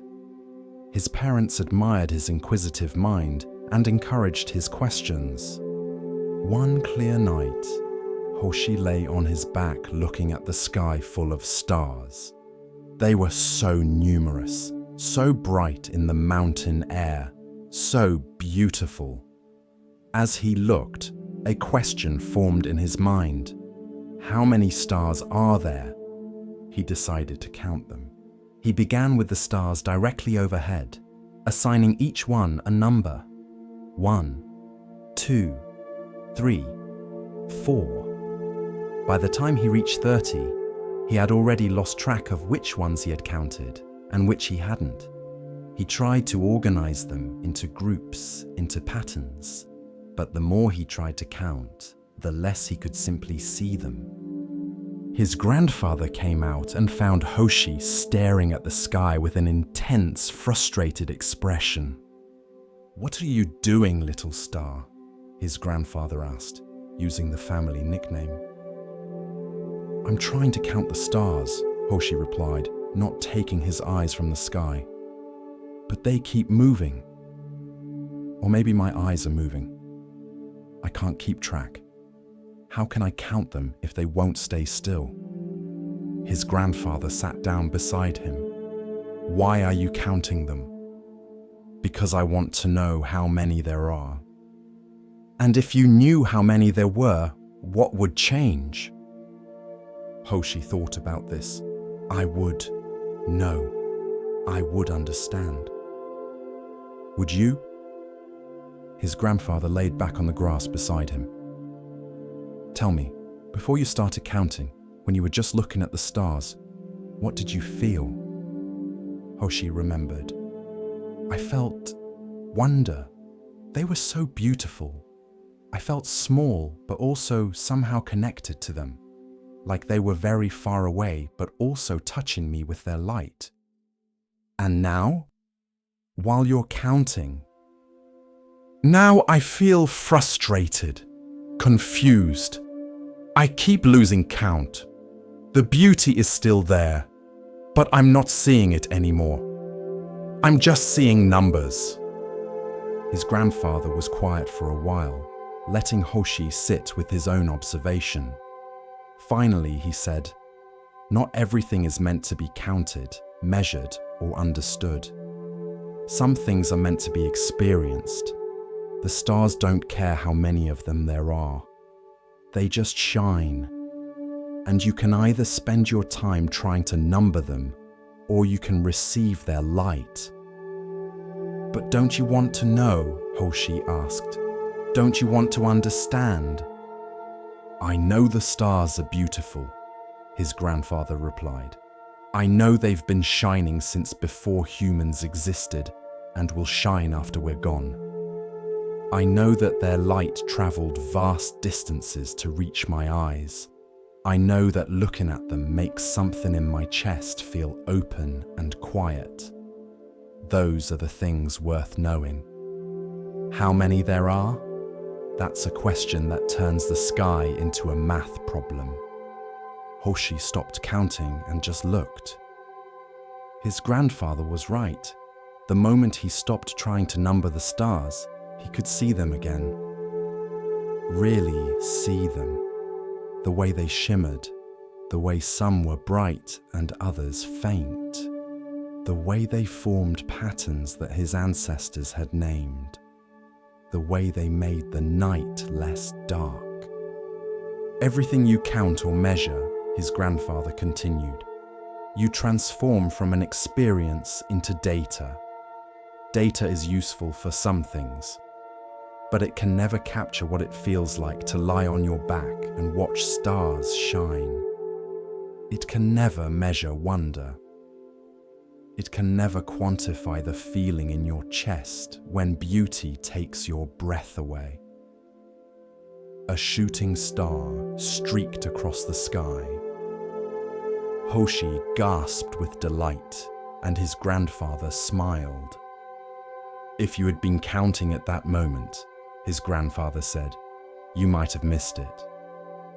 You would have been too busy tracking which number you were on, making sure you didn't count the same star twice. You would have been in your head instead of being present to this moment." As Hoshi grew older, he remembered that night often. He noticed how his urge to quantify and measure things sometimes pulled him out of direct experience. When he ate something delicious, his mind would immediately start comparing it to other meals, rating it, analyzing its components. When he saw a beautiful sunset, he would try to describe it, to capture it in words, losing the direct experience in the attempt to translate it. He learned to notice this pattern and sometimes choose differently. Sometimes he would let experiences be experiences without trying to understand them, explain them, measure them, or capture them. He would just receive them directly, the way he had learned to receive starlight. Years later, Hoshi became a teacher. Students would come to him with questions about meditation, about enlightenment, about the nature of reality, and often he would take them outside at night and tell them to look at the stars. "How many are there?" he would ask. The students would start trying to count, and he would let them struggle for a while. Eventually, they would give up, frustrated. "I can't count them," they would say. "There are too many. They keep shifting. I lose track." "So stop counting," Hoshi would reply. "Just look. Experience the stars without trying to understand them intellectually. Let them be what they are without needing to measure them, categorize them, or explain them." He would let them lie there in silence, just experiencing the night sky. And usually something would shift. The students who had arrived full of questions, full of the need to understand and explain and intellectually grasp everything, would find themselves simply present, simply aware, simply experiencing without the mediating layer of thought. "Some of your questions are like counting stars," Hoshi would tell them. "They turn experience into problems to solve. They transform presence into analysis. Your mind asks these questions to feel like it's doing something useful. But often what's most useful is to stop asking and just be present to what is." "But how do we know if we're making progress?" students would ask. "How do we measure our growth?" Hoshi would smile. "You're counting stars again. Progress in meditation isn't something you measure, it's something you experience. You know you're growing not because you can quantify it, but because you notice you're suffering less, responding to life more skillfully, feeling more at peace. These are experiences, not numbers." Tonight, as you prepare for rest, notice if your mind is counting stars. Is it trying to measure your relaxation, track your progress towards sleep, analyze whether you're doing this correctly? Is it turning the simple experience of resting into a problem to solve or a performance to evaluate? What if you stopped counting? What if you let this moment be an experience instead of a measurement? What if you received rest the way you receive starlight, directly, without trying to quantify it, or understand it, or capture it? Some things are meant to be lived, not analyzed. Some moments are meant to be experienced, not examined. Tonight is one of those moments. Let yourself be like the child who stopped counting and simply gazed at the stars, receiving their light without needing to know how many there were.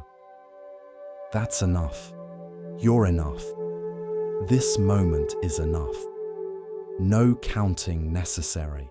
As we drift deeper into the still waters of Zen, a quiet teaching begins to rise, one that speaks of clarity and of value not always seen.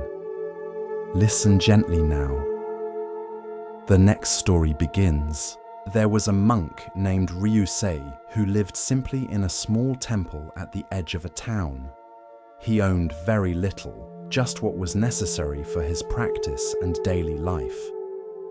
Among his few possessions was a pair of sturdy sandals he had received as a gift from his teacher when he first became a monk. They were well made, comfortable, and had served him faithfully for 7 years. One morning, Ryusei woke to discover his sandals were gone. Someone had stolen them during the night. He stood at the temple entrance, looking at the empty space where his shoes had been, feeling a complicated mix of emotions. Anger at the theft, worry about how he would afford new sandals on no income, sadness at losing a gift from his beloved teacher, attachment to these particular shoes that had carried him so many miles. As he stood there, a neighbor passed by and noticed his bare feet. "Ryusei-san, where are your shoes?" "Someone took them during the night," Ryusei replied. "What? That's terrible. You should report it to the magistrate. We can't have thieves in this neighborhood." But Ryusei shook his head slowly. No need to involve the magistrate. "But you need shoes!" "And the thief needs to be punished." Ryusei was quiet for a moment, watching the morning light spread across the ground.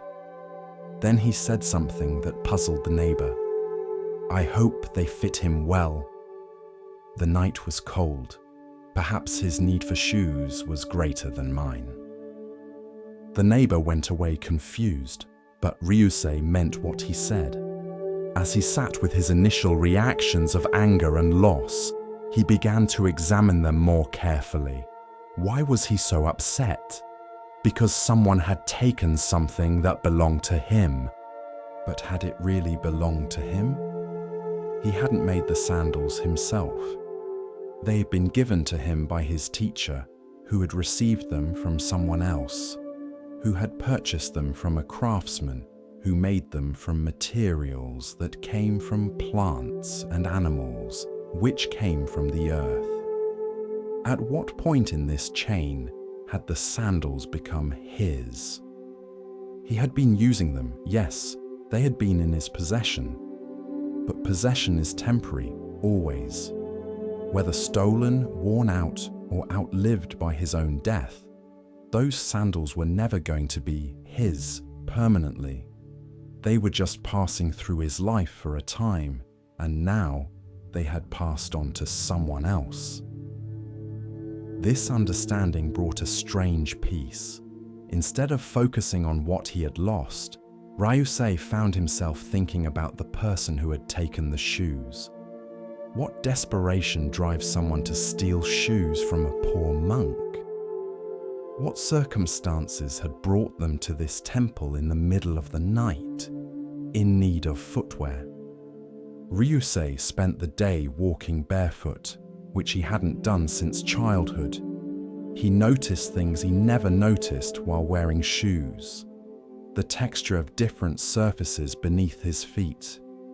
The temperature of stones that had been in sun versus shade. The careful attention required to avoid sharp objects. The humility of going barefoot while others wore shoes. That evening, another monk from a neighboring temple visited. Hearing about the stolen sandals, he immediately offered Ryusei a spare pair he had. Ryusei accepted gratefully, but he noticed something. If he had spent the whole day angry about the theft, bitter about his loss, he would have missed the insights that came from walking barefoot. He would have missed the kindness of this monk's offering. He would have poisoned his whole day with resentment over something that was already gone and couldn't be changed. Instead, by letting go of attachment to the stolen shoes, by wishing well for the thief, by being present to what actually was rather than resenting what was no longer, he had passed the day in relative peace. A student who heard this story asked Ryusei, "But Master, didn't you feel angry? Isn't anger at injustice natural?" "Of course I felt angry," Ryusei replied. "For about 10 minutes, anger arose, just as it arises for anyone when something is taken from them. But then I had a choice. I could feed that anger, nurture it, build stories around it, carry it with me all day, letting it poison my mind and disturb my peace. Or I could acknowledge it, let it pass, and choose a different relationship with what had happened."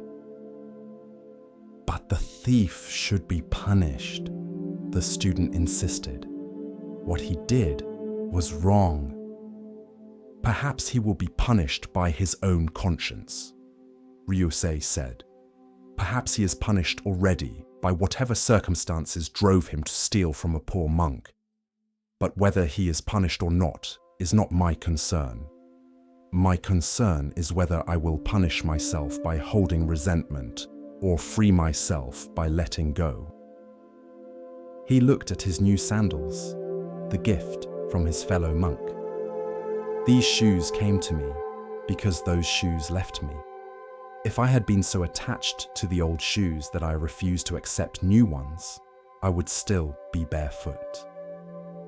Life is constantly taking things from us and giving things to us.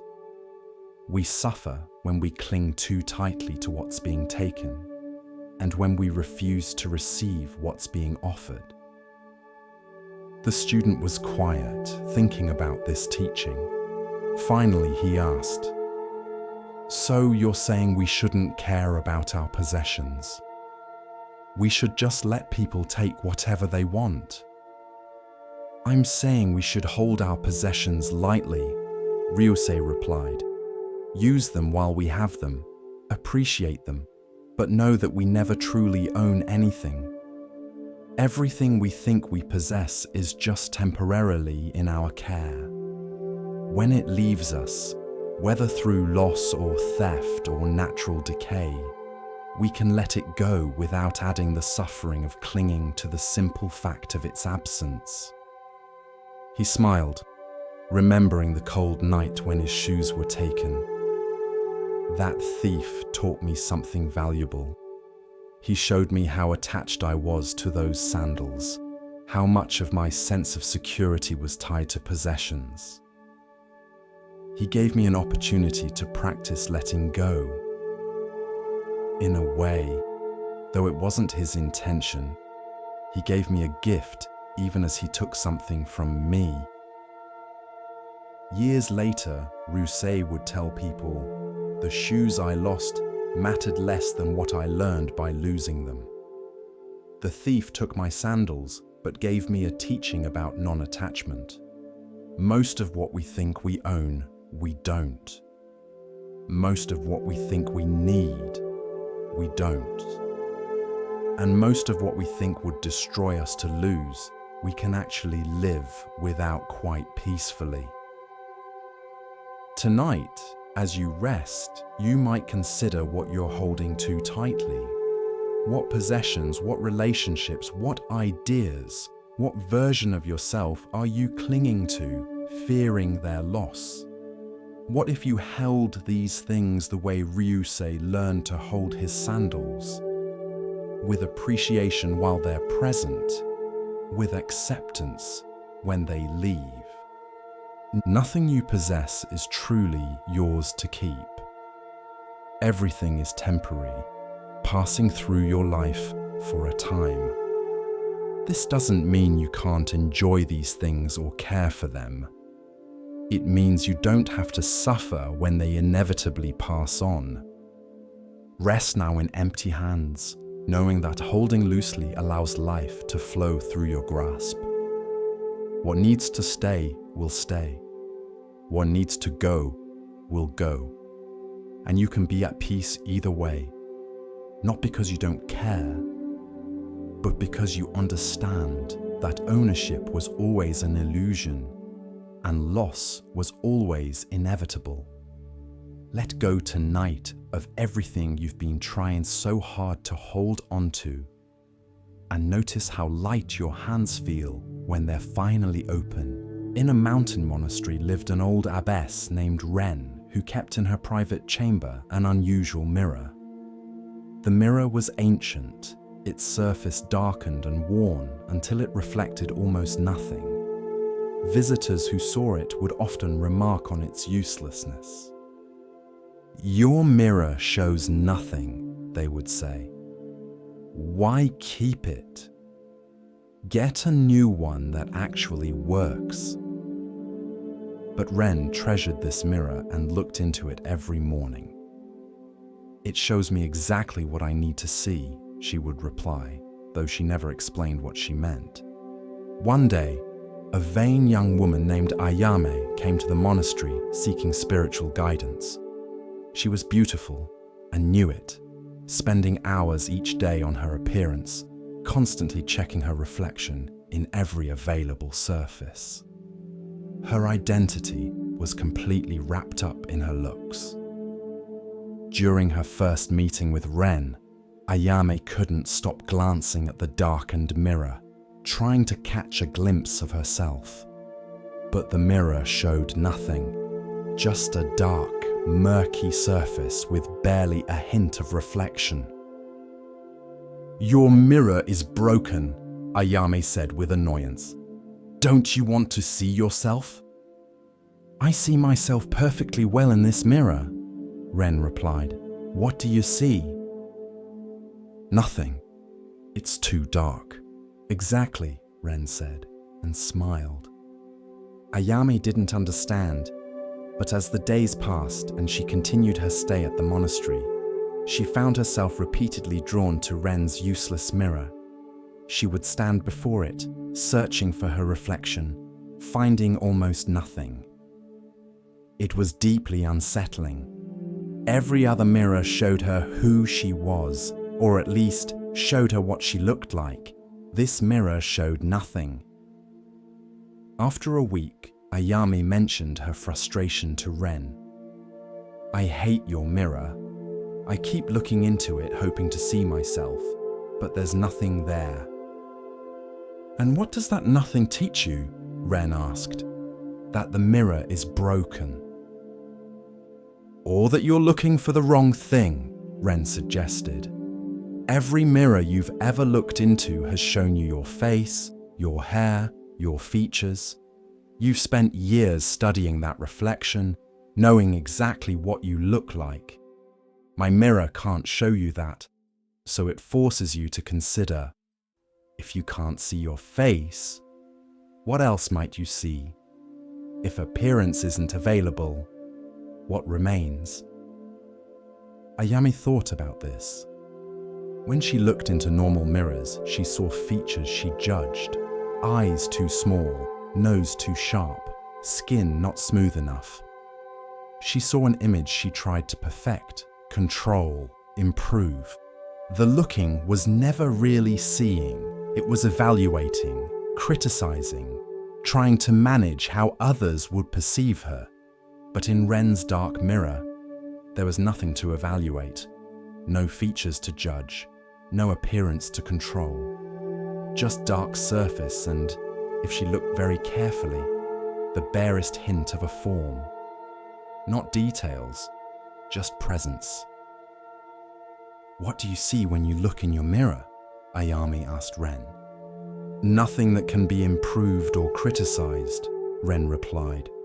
"Nothing that age can diminish or beauty can enhance. Just the simple fact of being here, looking. The mirror that shows everything tempts you to judge what you see. The mirror that shows nothing releases you from judgment." She came to stand beside Ayame before the dark mirror. Look at us now, standing here together. Can you see our faces? Barely, Ayame admitted. Can you tell which of us is more beautiful? No.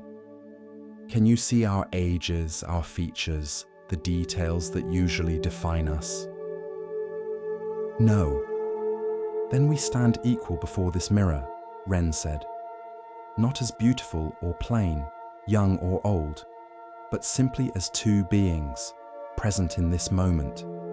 The mirror that shows nothing strips away all the superficial ways we distinguish ourselves and leaves only the essential fact: we are here. Over the following weeks, Ayame found herself looking into Ren's mirror more than any of the clear mirrors in the monastery. At first, this puzzled her. Why would she choose the mirror that showed nothing? But gradually she understood. She was tired of the constant judgment that came with seeing her reflection clearly. Tired of always evaluating, always trying to improve, always wondering if she looked acceptable. The dark mirror gave her relief from all that. It let her be present without being perceived, even by herself. It let her exist without the burden of appearance. I think I'm beginning to understand, Ayame told Ren one morning. The mirror that shows nothing is actually showing me something very important. That I exist independent of how I look. That there's a me underneath or beyond appearance. I've spent so many years focused on my reflection that I forgot there's someone doing the looking. Ren nodded with satisfaction. The mirror that shows everything directs your attention outward, to surface and appearance. The mirror that shows nothing directs your attention inward, to the awareness that's looking. One mirror shows you an object to be evaluated. The other mirror reveals you as a subject who is aware. She touched the darkened surface gently. Most people think a mirror's value is in how clearly it reflects. But sometimes a mirror's greatest value is in what it doesn't show. The absence of reflection can teach what the presence of reflection never could. Ayame stayed at the monastery for 6 months, and during that time, her relationship with mirrors changed completely. She no longer felt compelled to check her reflection constantly. When she did look in clear mirrors, she no longer saw an image to be judged, but simply a face, no more or less significant than any other face. Your dark mirror freed me, she told Ren when she prepared to leave. I thought I needed to see myself clearly to know who I was, but actually, seeing myself clearly kept me trapped in appearance, in judgment, in the endless work of managing how I looked. Your mirror that showed nothing helped me discover the me that exists beyond appearance. After Ayame left, other students asked Ren about the mirror's teaching. Why not just remove all mirrors? One asked. If the point is to free people from attachment to appearance, why have mirrors at all? Because running from mirrors is still being controlled by them, Ren explained. The person who avoids all mirrors is as attached to appearance as the person who constantly looks. They're just attached to not looking rather than to looking. The dark mirror teaches something different. It teaches how to look without judgment, how to be aware of appearance without being enslaved by it. She held up the darkened mirror for the students to see. This mirror shows that appearance and essence are not the same. The clear mirror shows you appearance so clearly that you might mistake it for essence. This dark mirror removes appearance and asks, what remains? What are you when you can't see your face? That question leads to wisdom. A philosophical student asked, But isn't the dark mirror just another form of illusion? It hides reality rather than revealing it. Does it?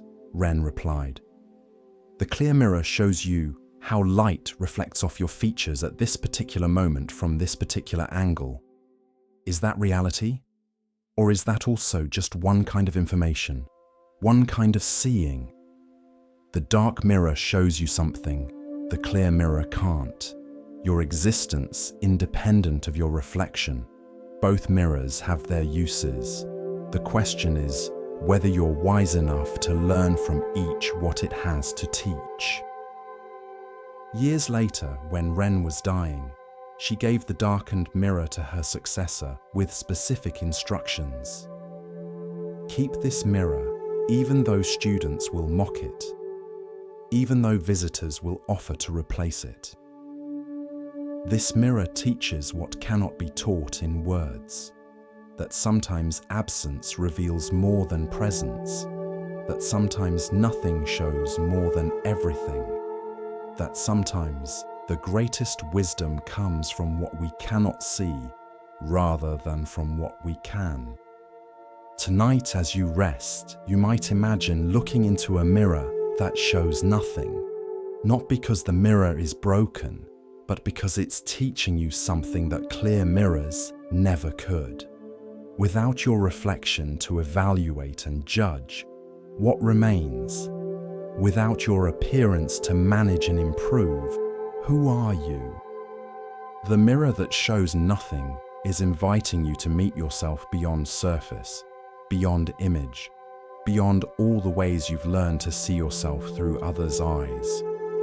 In the dark mirror, there's just presence, just awareness, just the simple fact of being here without needing to look any particular way.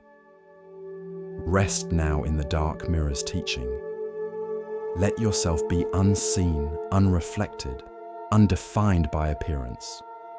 Let yourself exist in the space beyond image, where judgment can't reach, where evaluation has no meaning, where you simply are without needing to be any particular way. The mirror shows nothing, and in that nothing, everything essential is revealed.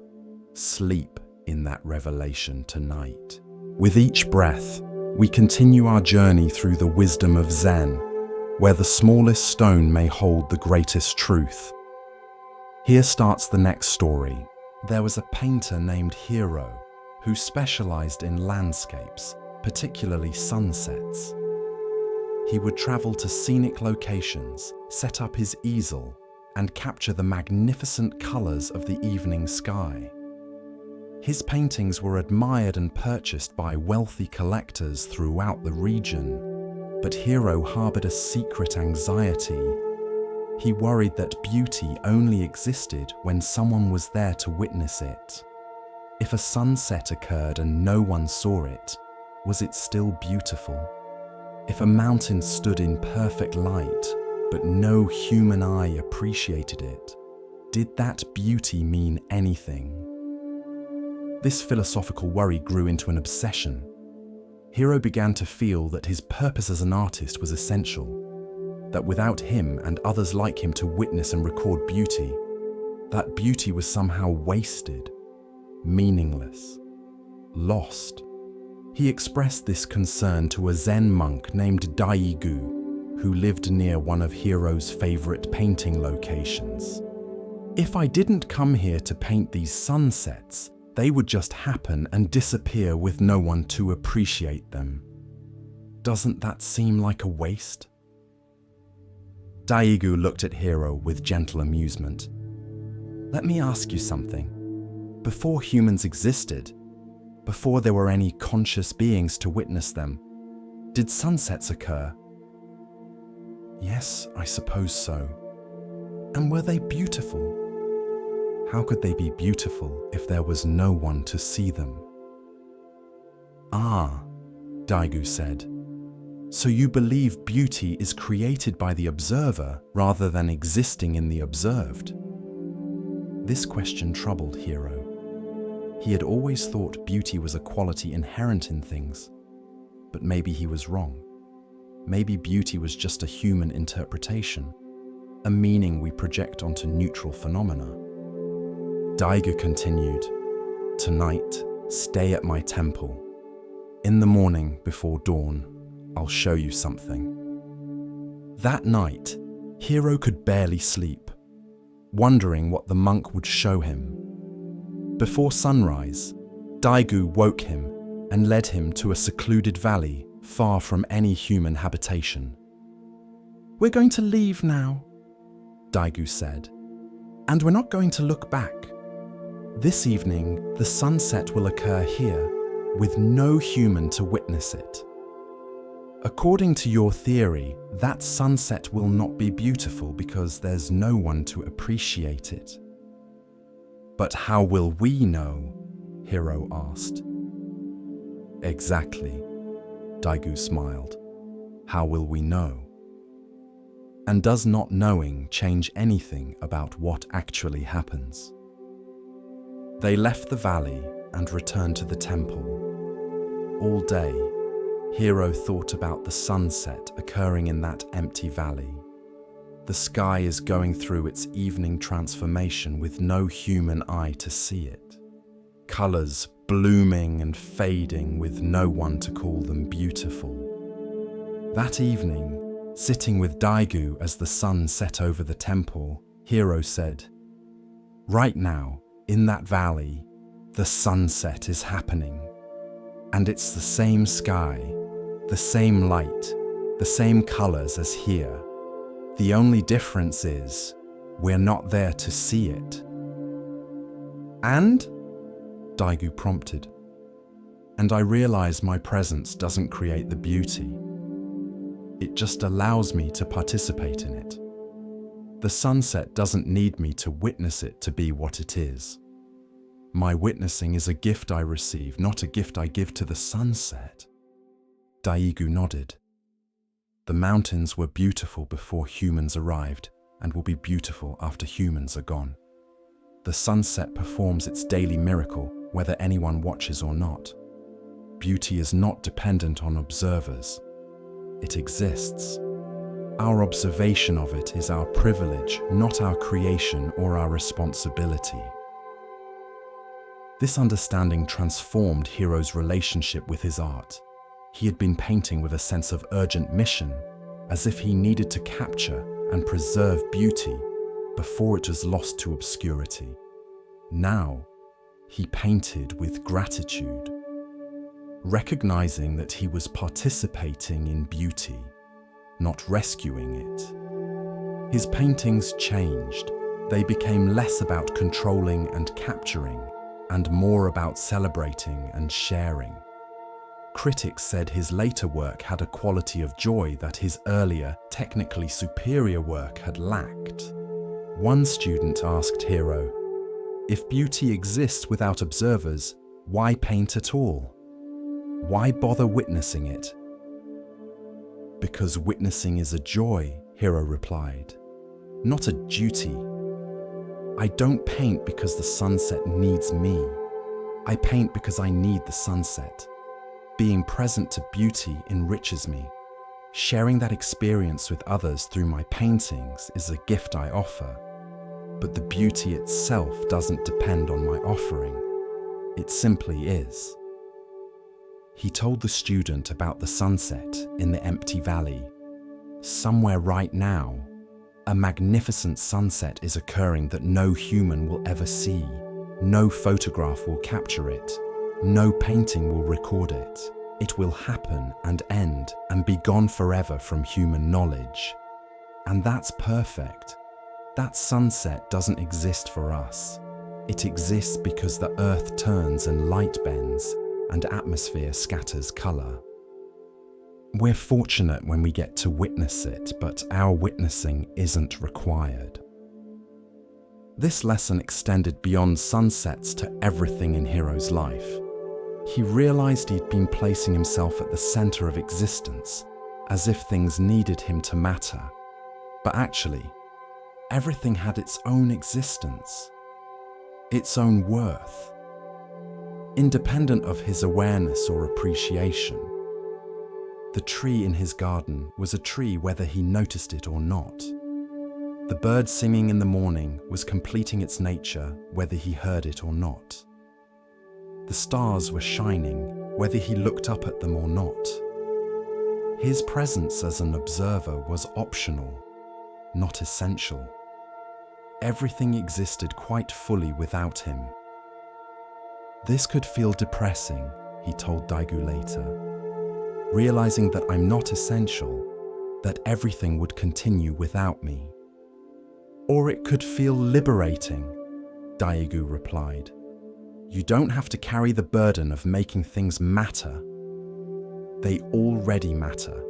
Your role is simply to participate, to witness, to celebrate when you're fortunate enough to be present. This is a much lighter burden than thinking you must observe everything to validate its existence. Years later, when Hiro was old and knew he was dying, a young painter came to him, worried. When I die, who will paint these mountains? Who will witness these sunsets? Will all this beauty be wasted? Hiro smiled, remembering his own younger anxieties. The beauty will be what it has always been, complete and independent of observers. Other people will witness it. And even if no people witnessed it, it would still be itself, still be beautiful in its own right. You're not the author of beauty.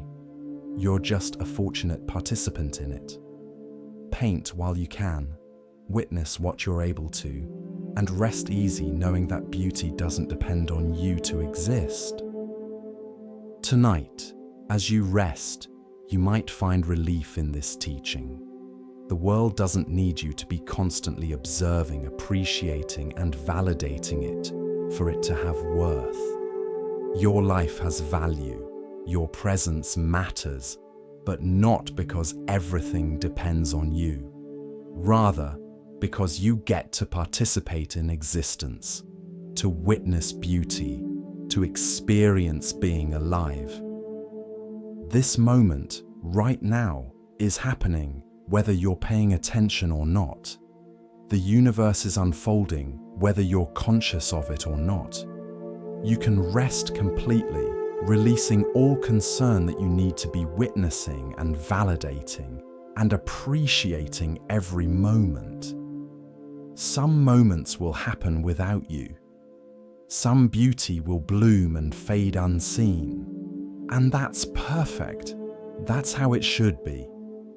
Rest in the understanding that you're not the center of existence, but a participant in it, a grateful guest, not a required audience. Let the world exist without your constant attention. Let beauty be beautiful, whether you're watching or not. This is freedom. This is peace. This is the deep rest of knowing you can stop, can close your eyes, can let go completely, and everything will continue being exactly what it is. The path of Zen unfolds like morning mist, soft and patient. In this next tale, we are invited to see, beyond appearance, into essence. Listen carefully to the next story. In a monastery, there was a meditation hall with a heavy wooden door that was always kept closed during practice sessions. The door had no lock, but everyone treated it as if it were locked, entering only at designated times and never leaving during meditation periods. A visiting monk named Gensho noticed this and asked why no one ever left during meditation, even though the door was clearly unlocked. It wouldn't be proper, one monk explained. During practice time, we stay in practice. Leaving would break the container, would disturb others, would show a lack of discipline. But you could leave if you wanted to, Gensho asked. Technically, yes, but we don't. Gensho found this fascinating. These monks were living as if imprisoned during meditation sessions, but the prison existed only in their minds. The door was open. They could leave any time, yet they sat as if bound. he began to notice similar patterns throughout the monastery. People living within invisible constraints, following rules that had no enforcement mechanism, restricting themselves to prisons that had no walls. One day, during a particularly long meditation session, Gensho stood up, walked to the door, opened it, stepped outside into the sunlight, and then walked back in and sat down. The other monks were shocked by this violation of protocol. Afterward, the abbot called Gensho to his chambers. "Why did you leave during meditation?" "To see if I could," Gensho replied, "to test whether the constraint was real or imagined." "It was imagined. The door was never locked. I was never actually trapped. I was sitting there by choice, not by compulsion." "But we all know we could leave," the abbot said.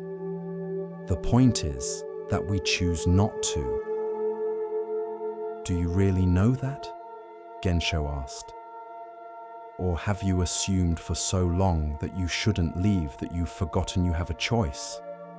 There's a difference between staying by conscious choice and staying by habit or assumed constraint. One is freedom. The other is just a comfortable prison." This question disturbed many monks. They began to realize they had been treating many choices as if they were requirements. They had been living within restrictions that no one was actually enforcing.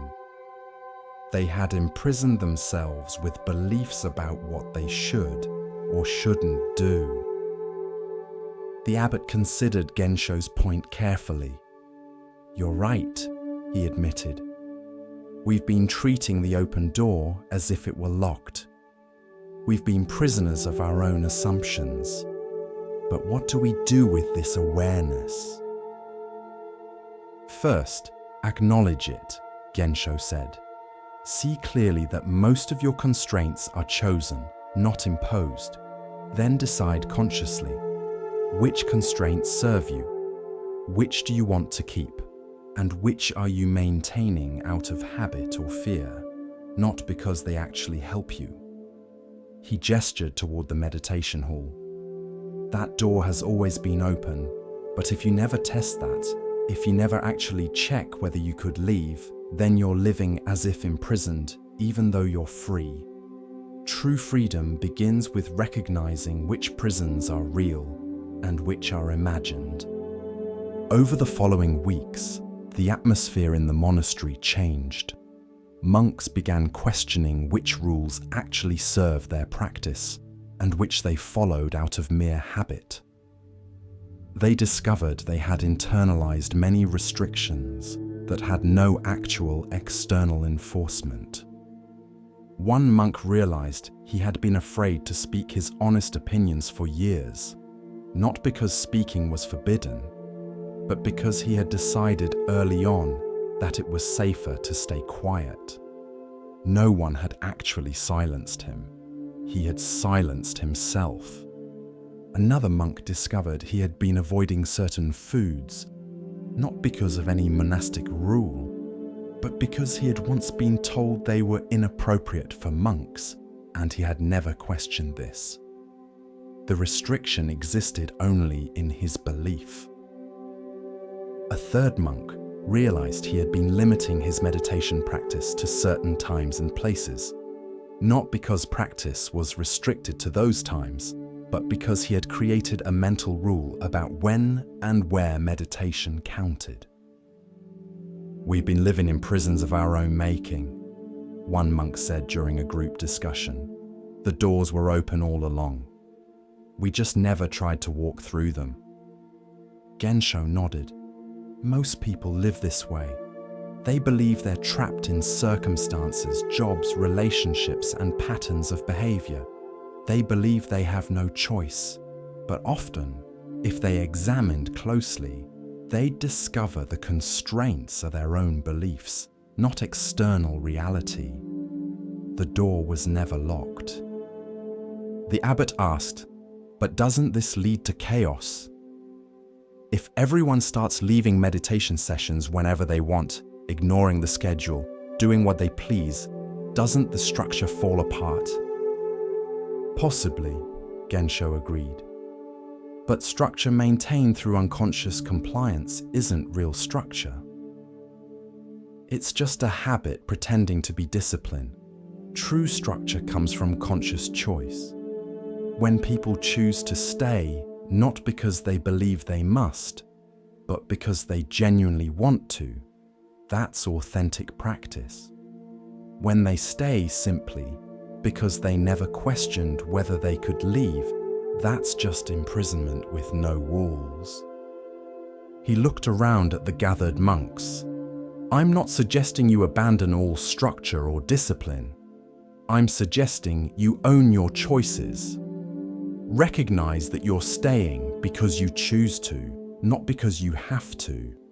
Recognize that the door is open and you're free to leave, and then decide whether to stay or go based on authentic choice rather than assumed constraint. This teaching spread beyond the monastery.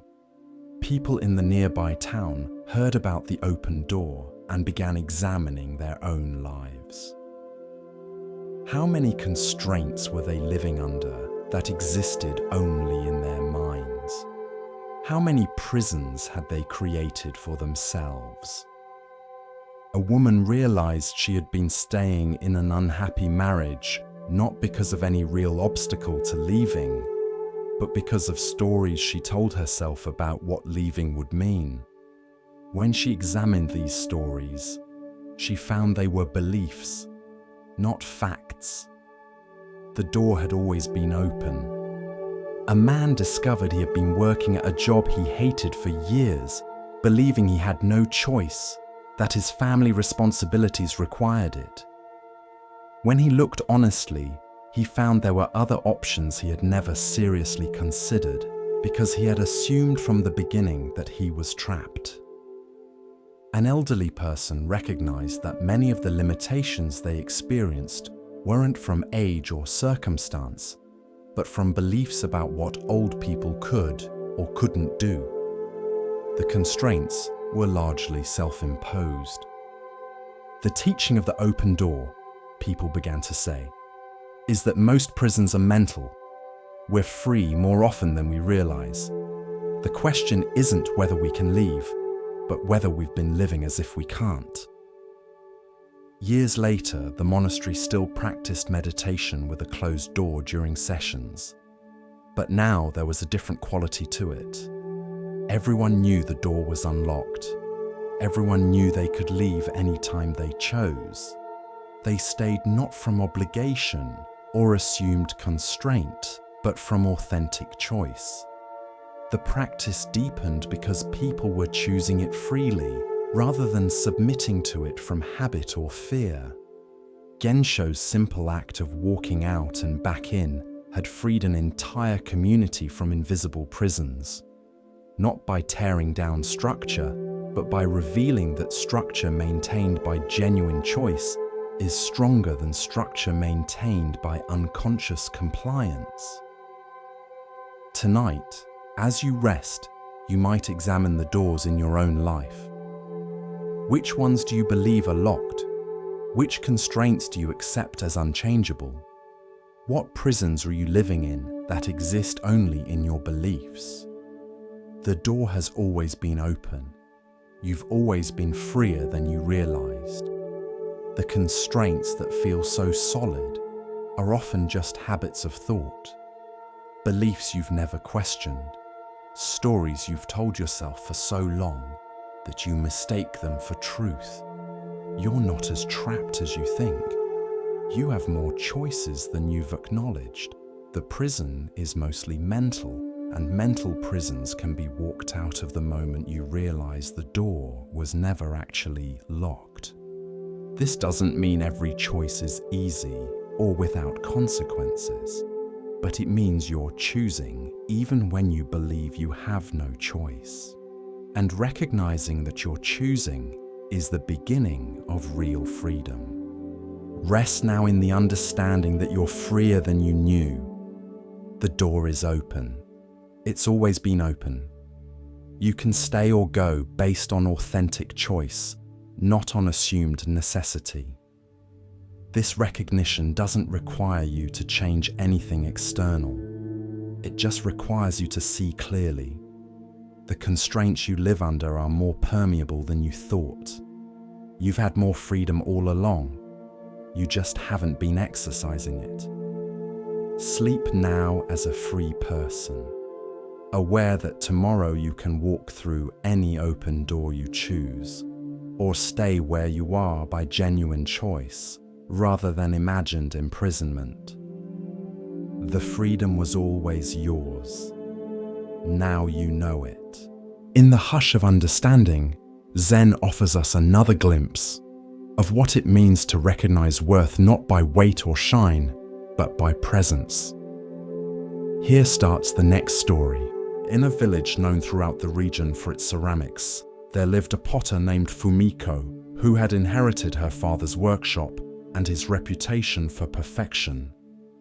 Her father had been famous for creating bowls so symmetrical, so flawless, that wealthy merchants would travel for days to purchase them. Every curve was exact. Every glaze was even. Every piece was a testament to complete control over the materials and process. Fumiko had learned her father's techniques perfectly.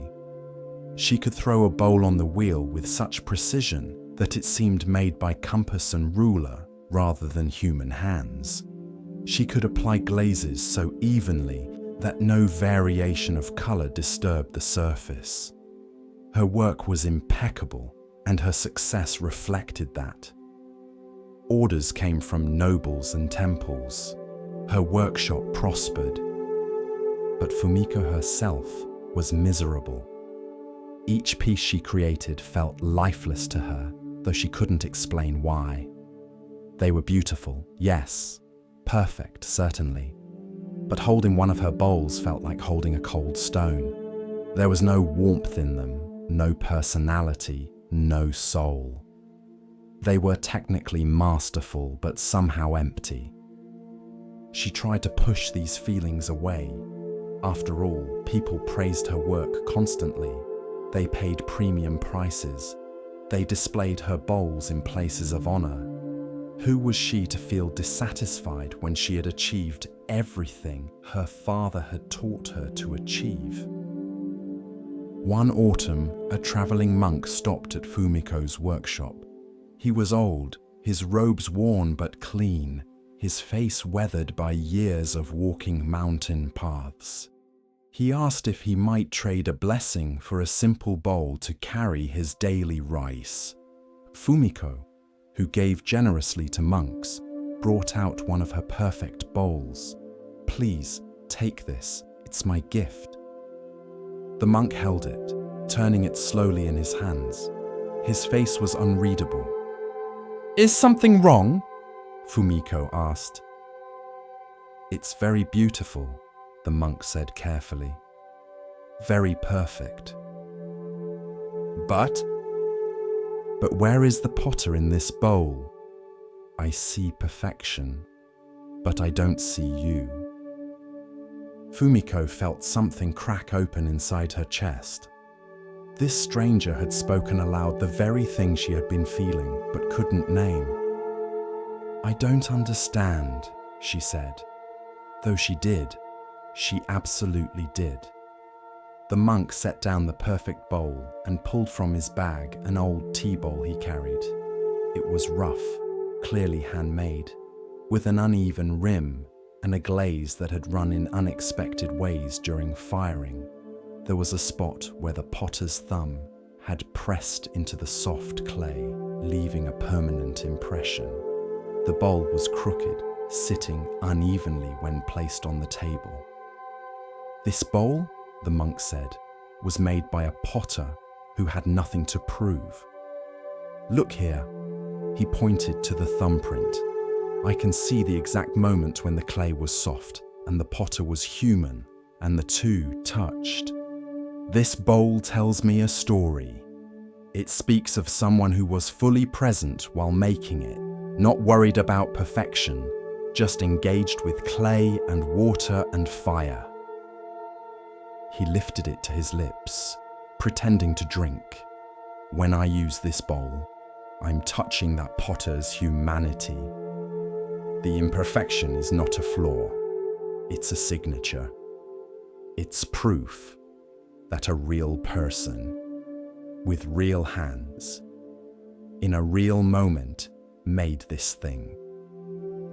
He looked at Fumiko's perfect bowl again. Your bowl could have been made by a machine. It reveals nothing of you. It hides you behind perfect technique. It's beautiful, but it's also lonely. The monk thanked Fumiko for her generosity and continued on his way, taking her perfect bowl with him. But his words stayed in her workshop like smoke, impossible to ignore. That evening, Fumiko sat at her wheel with a fresh ball of clay. She began to throw a bowl, but this time she did something different. When her hand slipped slightly, creating a small wobble in the rim, she didn't smooth it away. She left it. When a bit of glaze dripped unevenly during application, she let it drip. When her thumb pressed too hard in one spot, leaving an impression, she allowed it to remain. Every instinct she had, every lesson from her father, screamed at her to fix these flaws. But she resisted. She let the bowl be what it wanted to be, imperfect and honest and human. When it came out of the kiln, Fumiko held it with trembling hands. It was crooked. One side was slightly higher than the other. The glaze was uneven, darker in some places, lighter in others. There was a clear thumbprint in the clay and a small crack that had formed during firing but hadn't broken all the way through. By every standard she had been taught, this bowl was a failure. But as she held it, turning it slowly in the light, she felt something she had never felt holding her perfect bowls. She felt moved. This bowl had a presence. It spoke of the afternoon she had made it, the way the light had come through the window, the mood she had been in, the questions turning in her mind. It was unique in all the world. Every other bowl she had ever made could be reproduced, but this one, with its specific flaws and accidents and human touches, could never be made again. She set it on her shelf, not for sale, just to look at. The next day, a customer came to the workshop, a tea master from the capital who had purchased Fumiko's bowls for years. "Show me your new work," he said. Fumiko brought out her usual pieces, perfect and symmetrical. But the tea master's eyes drifted past them to the crooked bowl on the shelf. "That one," he said. "May I see that one?" "Oh, that's not for sale," Fumiko said quickly. "It's flawed." "I was just experimenting." "Please," the tea master insisted. Reluctantly, Fumiko brought down the crooked bowl. The tea master held it, and his face transformed. He turned it slowly, examining every imperfection with what looked like delight. "This," he said softly, "is the first piece of yours that has made me feel something. Your other bowls are impressive. They showcase your skill. But this bowl has wabi-sabi." Wabi-sabi? Fumiko had heard the term, but never fully understood it. "The beauty of imperfection," the tea master explained. "The aesthetic of the impermanent, the incomplete, the imperfect. In tea ceremony, we value this quality above all others. A perfect bowl is cold. It intimidates. It makes you afraid to use it, afraid to break it. But a bowl like this..." He cradled the crooked bowl gently. "This invites you to hold it, to use it, to accept its nature and your own nature as equally flawed and equally beautiful." He looked at Fumiko seriously. "I will pay you 10 times your usual price for this bowl, and I hope you will make more like it." Fumiko found herself saying no. She couldn't explain why, but she wasn't ready to sell that bowl. It had taught her something she was still learning. Over the following months, Fumiko began to experiment with allowing imperfection. Not sloppiness, she still worked with care and skill, but she stopped trying to control every variable. She let the clay speak. She let the fire decide some things. She let her own humanity show in the work. Some pieces came out more crooked than others. Some were more symmetrical. No two were alike. And all of them had something her perfect bowls had never had. They had soul. They had presence. They revealed the person who made them. Her old customers were confused at first. Some stopped coming, wanting only the perfection they had come to expect. But new customers arrived, people who understood wabi-sabi, who valued authenticity over perfection, who wanted to hold a bowl that felt alive rather than ideal. One day, years later, a young potter came to Fumiko's workshop seeking to apprentice. The young woman looked around at the various bowls and asked the question Fumiko had once silently asked herself. "Which of these is your best work?" Fumiko picked up a bowl that leaned noticeably to one side, its glaze running in unexpected rivulets, a clear fingerprint visible in the clay. "This one," she said, "not because it's most technically accomplished, but because it's most true. See this wobble? I made this bowl on a day when I was sad about something I can no longer remember. My hands were unsteady, and the clay recorded that unsteadiness. This isn't a flaw. It's a diary entry in clay. It's proof that I was alive, was feeling something, was human when I made it." She set the bowl down gently. "For years, I made perfect bowls that could have been made by anyone with sufficient skill. But these imperfect bowls? These could only have been made by me, on these specific days, in these specific moments. The crooked bowls are my truest work because they hide nothing.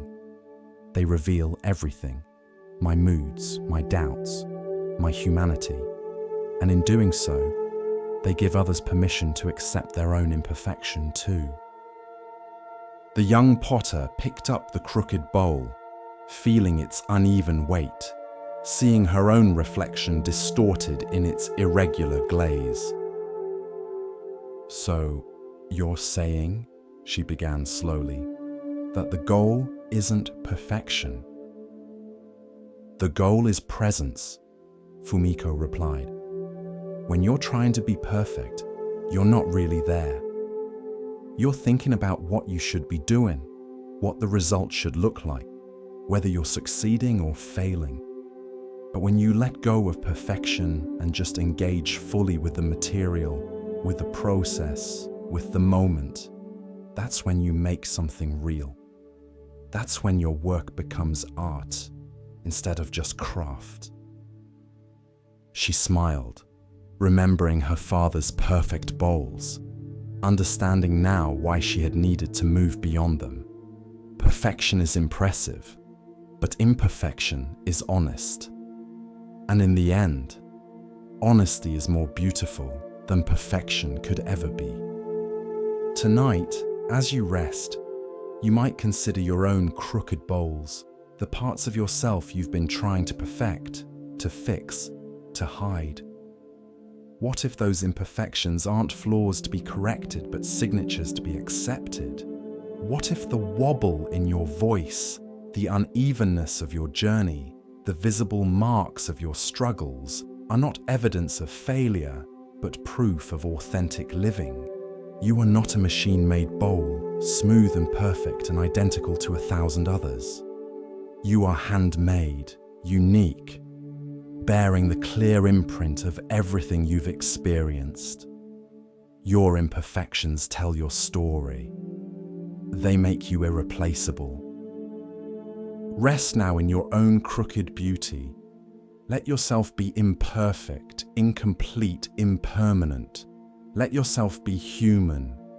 This is not a flaw in your design. This is the design itself, and it's more beautiful than perfection could ever be. As the lantern of awareness glows a little brighter, we come to a tale about seeing with more than the eyes. Let the stillness guide you now, and listen carefully to the next story.